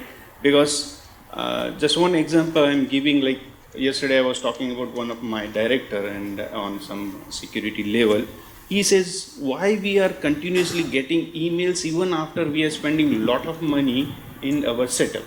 Right. So I try to make him understand, like, sir, when we are getting an email, so email practically is not meant for security. That is for communication only. So that is not a what we say a base of an email to be a secure, because anyone and everyone can send email, and if there is a no link or a no malicious link or spam or anything there, it will get hit. So if someone gets send a mail to a MD stating that, okay, I am MD, and the email ID if something different, then probably you will receive that mail, right? So all the technologies are bypassed because that technology works on specific rules and settings, which is not been caught in that specific solution. So in that case, what is the last option is the human. When we see that human error is the most important problem. So human awareness or organization has to have that awareness trainings continuously. Second, as I said, antivirus and perimeter security is very much required. Now coming around the tools. Now if you see even in our slides, your 63 set slides, there are a hell lot of applications. Considering even I am CISO, I feel like, okay, I am overwhelming of these technologies. In each vertical, there are tens and hundreds of technologies or solutions are available. But while selecting tools, it is always a balancing act. What is required? Anything and everything is not required at your level. So the level, what Mr. Deshpande has given one good solution, that you can check your level, and then based on that you can deploy the tools. I think that would be the great options. Yes. Right. Thank you. So first and foremost thing is that you must understand that exactly what you wanted to protect. What it means is that you must know what all the information assets you are having. When I'm talking about the information asset, it is a little bit broad term. I'm talking about the data which you are having, the systems where you are storing that data. It could be the Microsoft Office files, PDF, it could be the database and other things. The system on which exactly you are working or accessing that information, it could be ranging from the laptop, desktop, your iPads, mobile phones and so on. And where this data is exactly residing. It is on the cloud, it is on premise and other things. So unless until you really know where exactly your data is, what exactly you wanted to protect, and it's a nothing, you can take the analogy of this hotel where we are sitting. There is a parametry of this hotel. Also they are having the different rooms, they are having the different kind of facility, and each facility is protected with some access control. There is a kitchen where it is written it's not for the guests, it is for the people who are working under the kitchen, because they are having a certain kind of a risk there. Similarly, you need to understand that what the information asset you are having and what kind of risk you are running with that information asset. And then you are having the company like 63 SATs who are helping you into protecting that. Please understand that saving the money is the one point, securing the money is the second point. So we are not just talking about that securing your environment. We are also talking about securing your business. What it means? It is the money which you are earning. So it should not go into the different hands. And exactly this is all these bad actors, so-called, the people, they are trying to get it from you. Absolutely. And this is where, because this securing the things take a lot of efforts and expertise. And that is why you need a partner, a reliable partner who is helping you into protecting your information assets. Thank you. Right. You wanted to add something? Yeah. I'll just add. So, no, thank you both of you. I think Gaurav in his presentation in the morning gave a very nice framework in terms of how should you envisage your technological and technical approach to cybersecurity. I'll just complement it. I'll say that, I also participated in a lot of digital transformation programs for various companies, right? The way you work on, say, a transformation program, business transformation or digital transformation, similarly, you should also have a programmatic approach to cybersecurity transformation as well. There should be a target state cybersecurity architecture which you should envisage, and you should have a programmatic roadmap towards accomplishing that. And the most critical factor in making that happen is to create the buy-in from the board as well as the CXO level. I think that is the most important. So it is not some IT guy asking for a firewall. It has to be, if you ask me, the ideal scenario is the CEO and the CXOs have cybersecurity as at least 5% of their scorecard in terms of a weightage. Yeah. Yes, sir. So I'll add 2 points. 2 examples I'll give you. One is, this is through experience. Your IT guy, your IT administrator, your network administrator is one of the highest risk in your organization.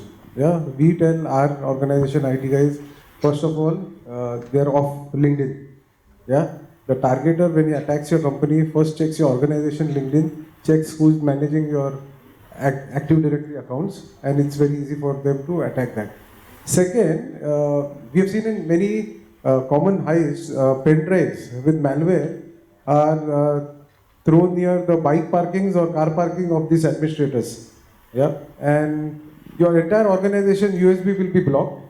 Yeah, but this IT guy will always have access to this USB. And the moment he plugs in this USB, the malware starts spreading. That is a common example that you should look into the rights, privileges, and how you have dual logs when something's changed. And second example that I'm telling you is the entire world is madly following AI, right? There has to be some sanctity to this. A lot of IT heads are getting pressurized that why we are not using AI. This is a very emerging technology, and now the world is burning out because of this. One is it's a very high consumable technology. It uses a lot of power. Second, there are examples. I'll just give you quickly a couple of examples. One car dealer, a Chevy dealer in Bay Area, USA, he had a chatbot which was replying to customers, AI chatbot.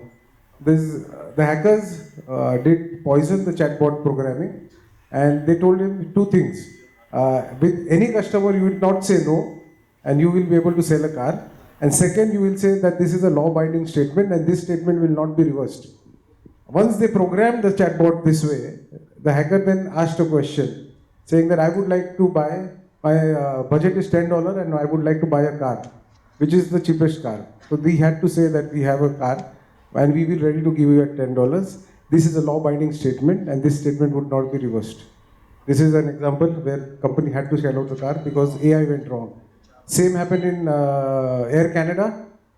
Discounts which were the AI promised was not feasible because it was learning on that. In Germany, in UK, the mayor, they started a new program, a software chatbot for citizens to deploy software or small enterprise business to reduce the bureaucracy. The AI got so smart, it started reducing the laws and tried to tell them how to circumvent the laws into getting businesses done online. And the last example is in India. Just 3 weeks back, we had ANI, news portal, filed a 1 crore defamation lawsuit on ChatGPT.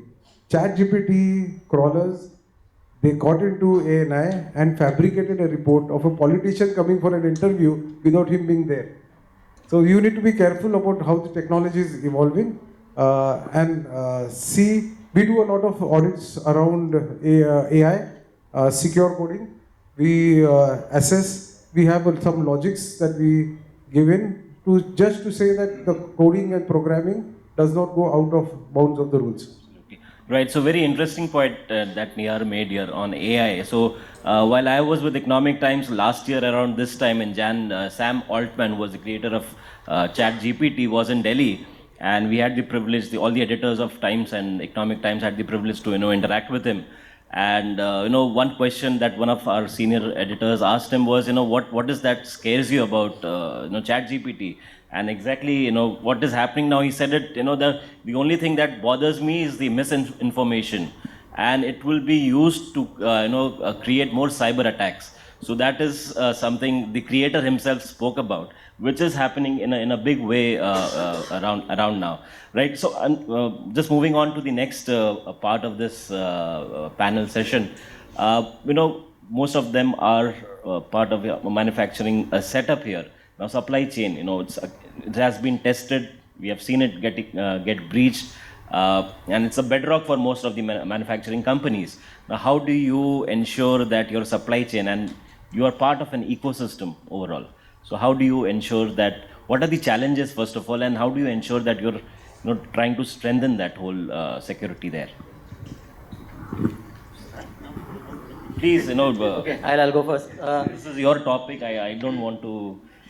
Okay, see, at an individual organization level, right, the way you would create your security posture and try to repel a cyber attack would probably be common and governed by frameworks like the one which Gaurav showcased.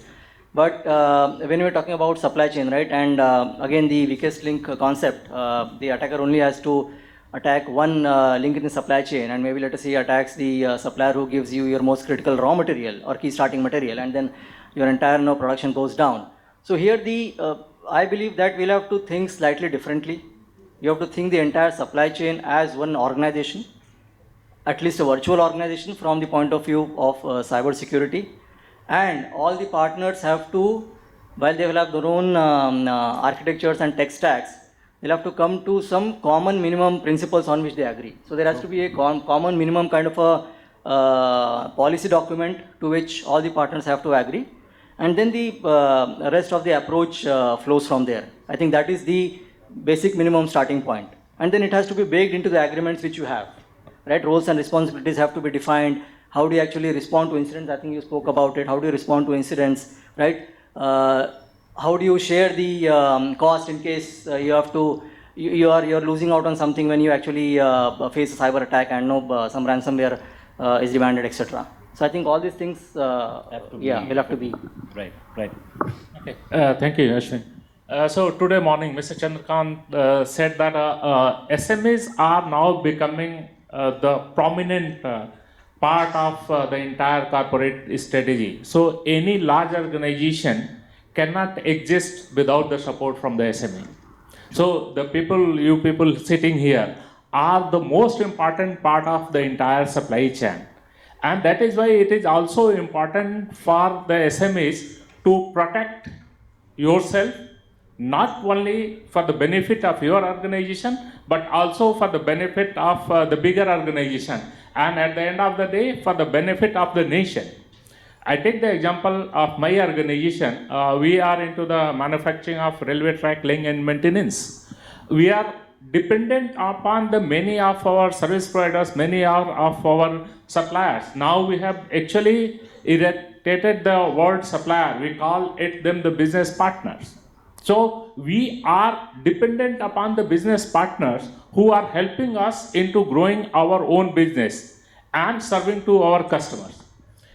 And as Ashwin was mentioning, that it is not about the protecting just the organization where I am working. It is also the protecting the entire supply chain from the end where we are starting getting the first raw material to the point where I am delivering my services, my products to the customer. And in this whole supply chain, if we are not transparent about it, if we are not seeing it, please believe me, the three actors, the bad guys, which we so-called call, they are looking to it. And they wanted to take the opportunity of the weakest link, which we are discussing since the morning. And if they find any weakest link, they can impact the entire supply chain. So adding one point, like you must have heard the term as TPRM, third party risk management, that is known as a third party risk management. That would be really helpful if you are working with big corporates or with some entities. So you should have some TPRM, third party risk management assessment in your place, stating that okay, you are doing business with one entity and this another entity, how risky they are, because ultimately if you are doing business with them, you are also being open for the rest. One simple example I would like to give you here, a real example, like when the hackers, they are tracking their all communications, all emails, and while doing a payment, they will change your account address, right? So your bank account address is changed with their number. And practically that email chain is going since long. So even you will not be able to envisage, or you will not be able to visualize that, okay, this is something wrong. In between they say, okay, due to some problem, we are changing our bank account from number this to this, and please pay on this. And you are in a flow, and normally we are in a pressure to complete the task. And people start making the payment, right? So that is what a major issue. But while doing a third-party risk assessment, you should have at that point also, like doing a payment, right? So in our organization, we have made a simple rule. Whenever bank account needs to change, a simple physical letter is required, which is signed by the third party, right? So this is very simple, very basic, but yes, it is very required to secure your organization and data. That's what. Yes, sir. Thank you. To add here. How affordable is cybersecurity services and products, particularly for the manufacturing sector? It is very, very affordable. You will be surprised how affordable it is, and these are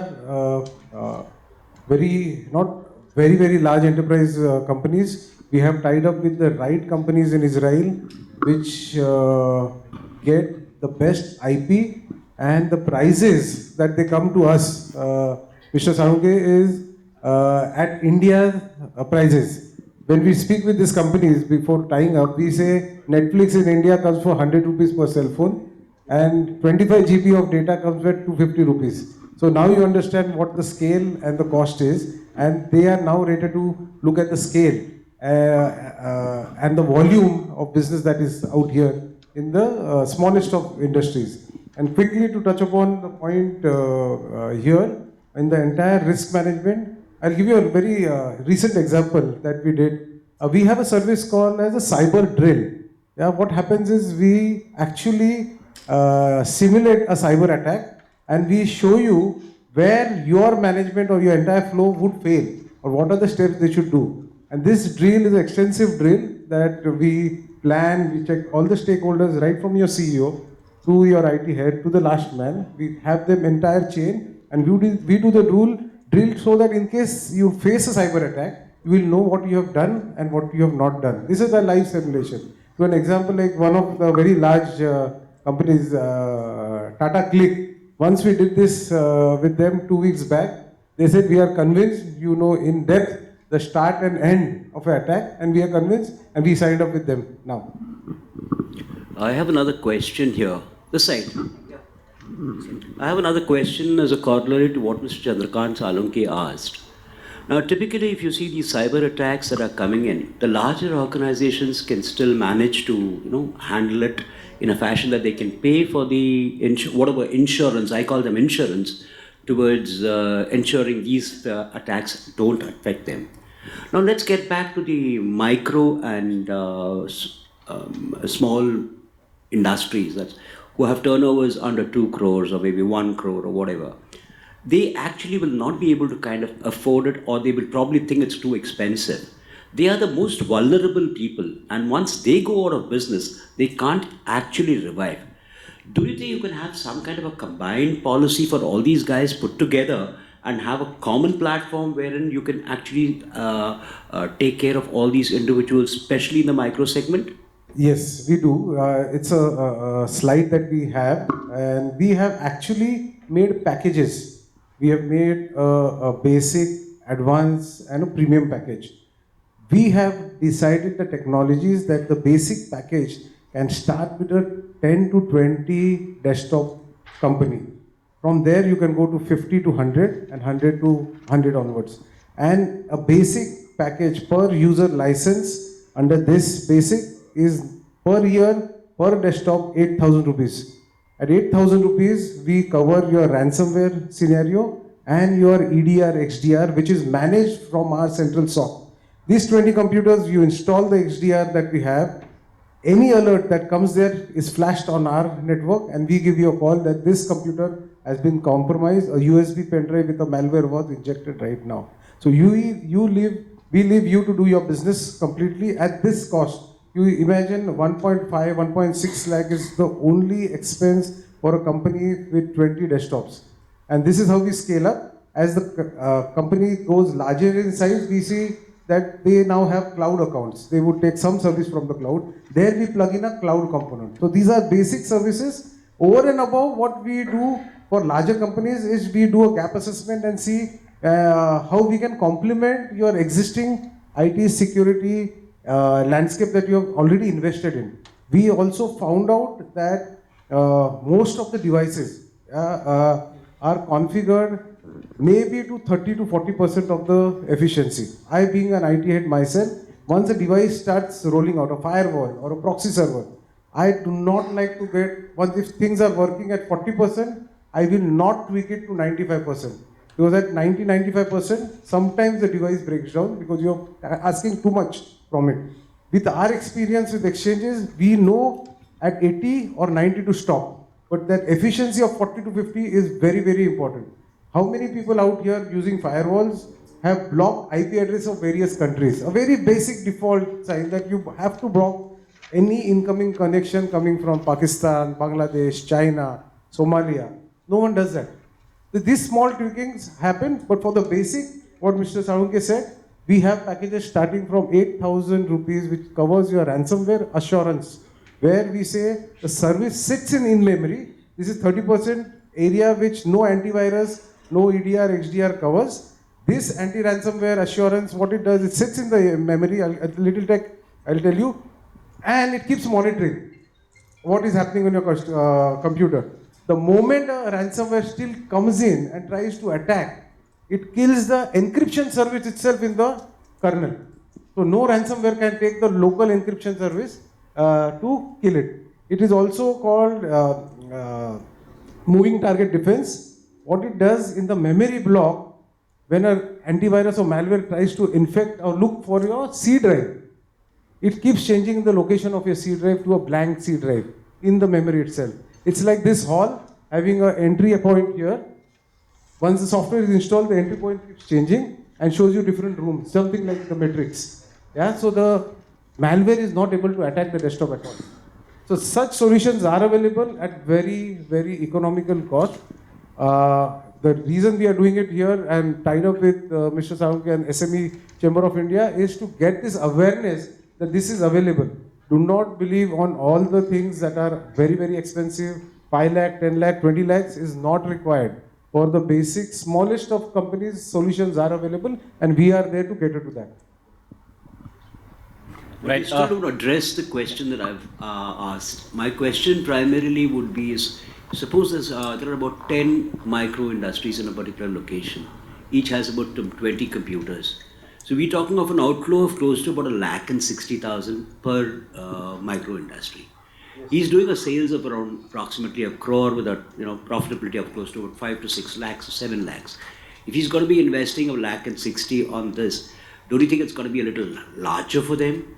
If you can address this problem for the micro when you have a combined kind of an insurance for all of them put together, maybe 4 companies or 5 companies, they could combine pay an amount of close to 3 lakhs or lower and yet have these things not compromised. Don't you think that would be a better solution specifically for the micro industries? It would depend on how much is the risk that they are ready to take.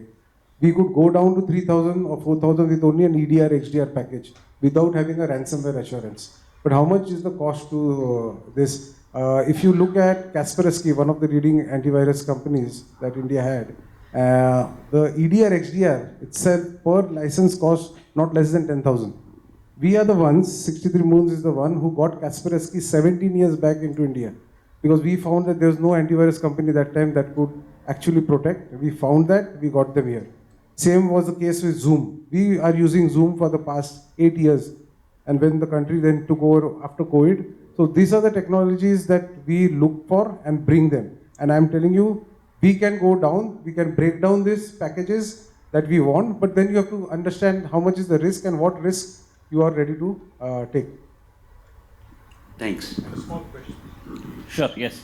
Can we have the mic here, please?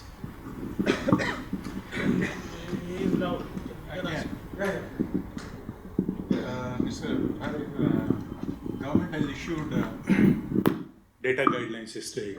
Okay? So, all of us, we are connected in one or the other way with the government entities in our daily life. I think most of us, we have the mobiles which are connected to most of the IoT, one of the weak element in our life. So, what if government comes with a policy wherein all these micro and small industries, they are taken care and their minimum fees is paid by the government to secure the data and the work environment of these small entities, because through GEM, government is also connected. So, is there a thought process through your company wherein you can, because this is one of the things which this Israeli government, they are taking it. The government should take the initiative, like UPI is free today. Likewise, these security, it is for the nation purpose, for the securing the nation. So what is the action plan of the company like yours and others, wherein you can educate the government and protect most of the vulnerable section, that SME sector? I'll give you an example. Don't hold me here, but example I'll give you. Just 6 months back, we were on a panel on an anti-terrorism, counter-terrorism conference in New Delhi. On the panel had Mr. Krishnan from METI, head of, and the question that was asked to him was, when are we securing this? And the only answer that came forward was soon. And then the question came to us, what are we doing to influence or get our systems into working with the government? I said, we are waiting with open arms. And the only example I tell everyone in government is, What was a passport office before TCS took over, right? What was a Mumbai or a Delhi airport before GMR or Adani took over? You see the services change. You see everything change. You should leave some part of it to real, true professionals where with privatization coming into cybersecurity for government, we truly believe that this will completely be a game changer. But you see, there are a lot of people who hold on to that power and designation. This will change, but this will change. Just to add to this, it's not that government of India is not working in this direction. So there are different committees and there are different group of ministers has been already appointed for taking care of the cyber security onto the country level. So sooner or later there will be coming something. I'm connected with the Ministry of Railways as well as Mr. Ashwini Vaishnav is the common minister for the railways and information technology. So there is a specialist group who is working onto this cyber security and cyber resilience for the entire country.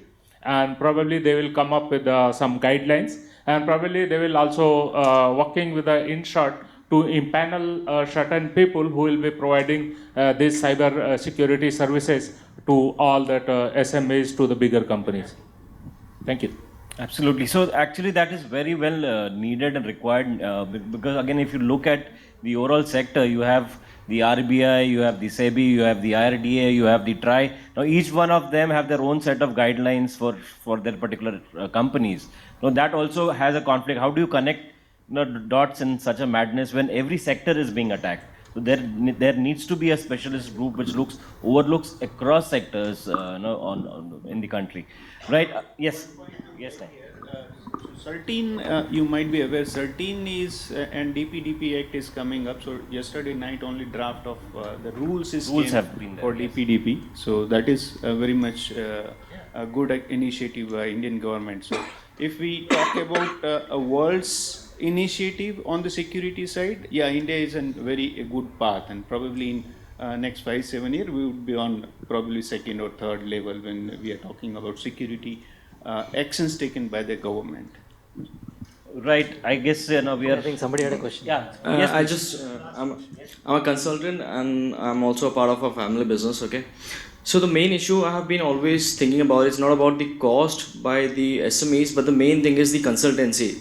Today people are more towards commercialized approach. Like for example, we recently started a pharma factory for approximately 60 crores. But once a consultant appears in the organization, they have a budget. Acha, it's a plant, it's a factory. Now we can quote him like this. So instead of telling know-how why you would actually require this kind of service and what kind of help an SME can get, people are more into commercialize and see 8,000 is approximately $120 per use. It's not a big amount.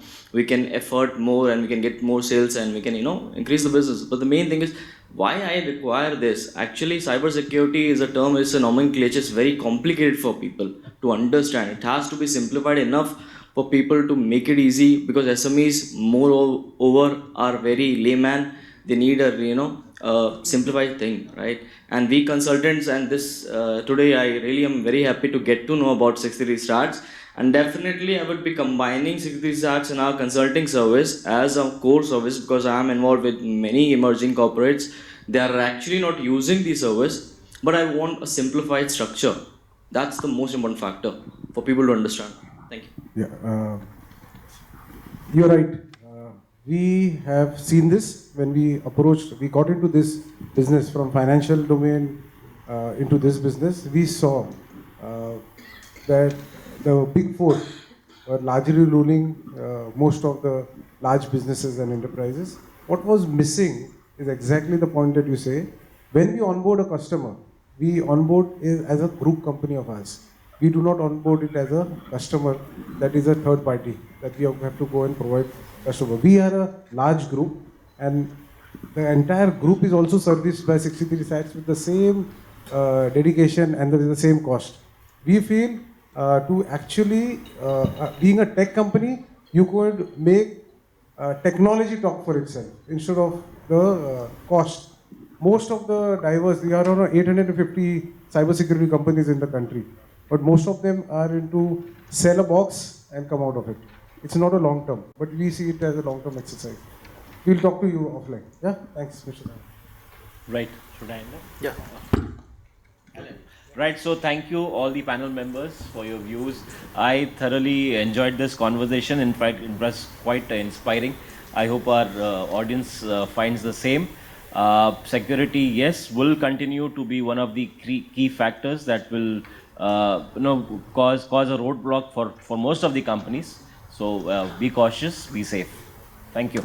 So friends, the two things. One is creating awareness, and second thing, need. Because when we buy a high-end or a high-class car, so we need a good driver. And when you establish your business, IPR is most important. That we have rather not highlighted. Currently a lot of SMEs are not adapting. Mr. Vardhan said, as I said, Mr. Vardhan, about particularly affordable.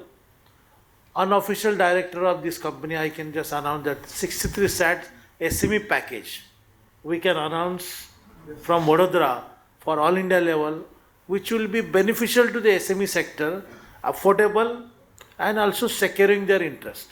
So we can work on that particular plan. There are plenty of victims in India through WhatsApp.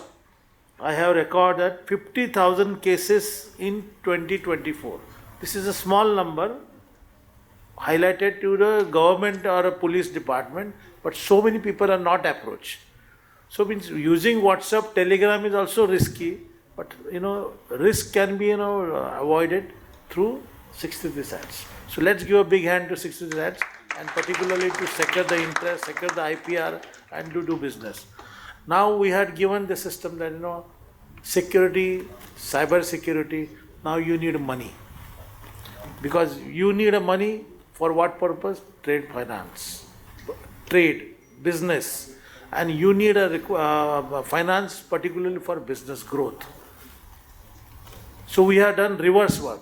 पहले आपके security कीजिए, फिर आप business बढ़ाइए, फिर आपको trade finance की भी जरूरत पड़ती है.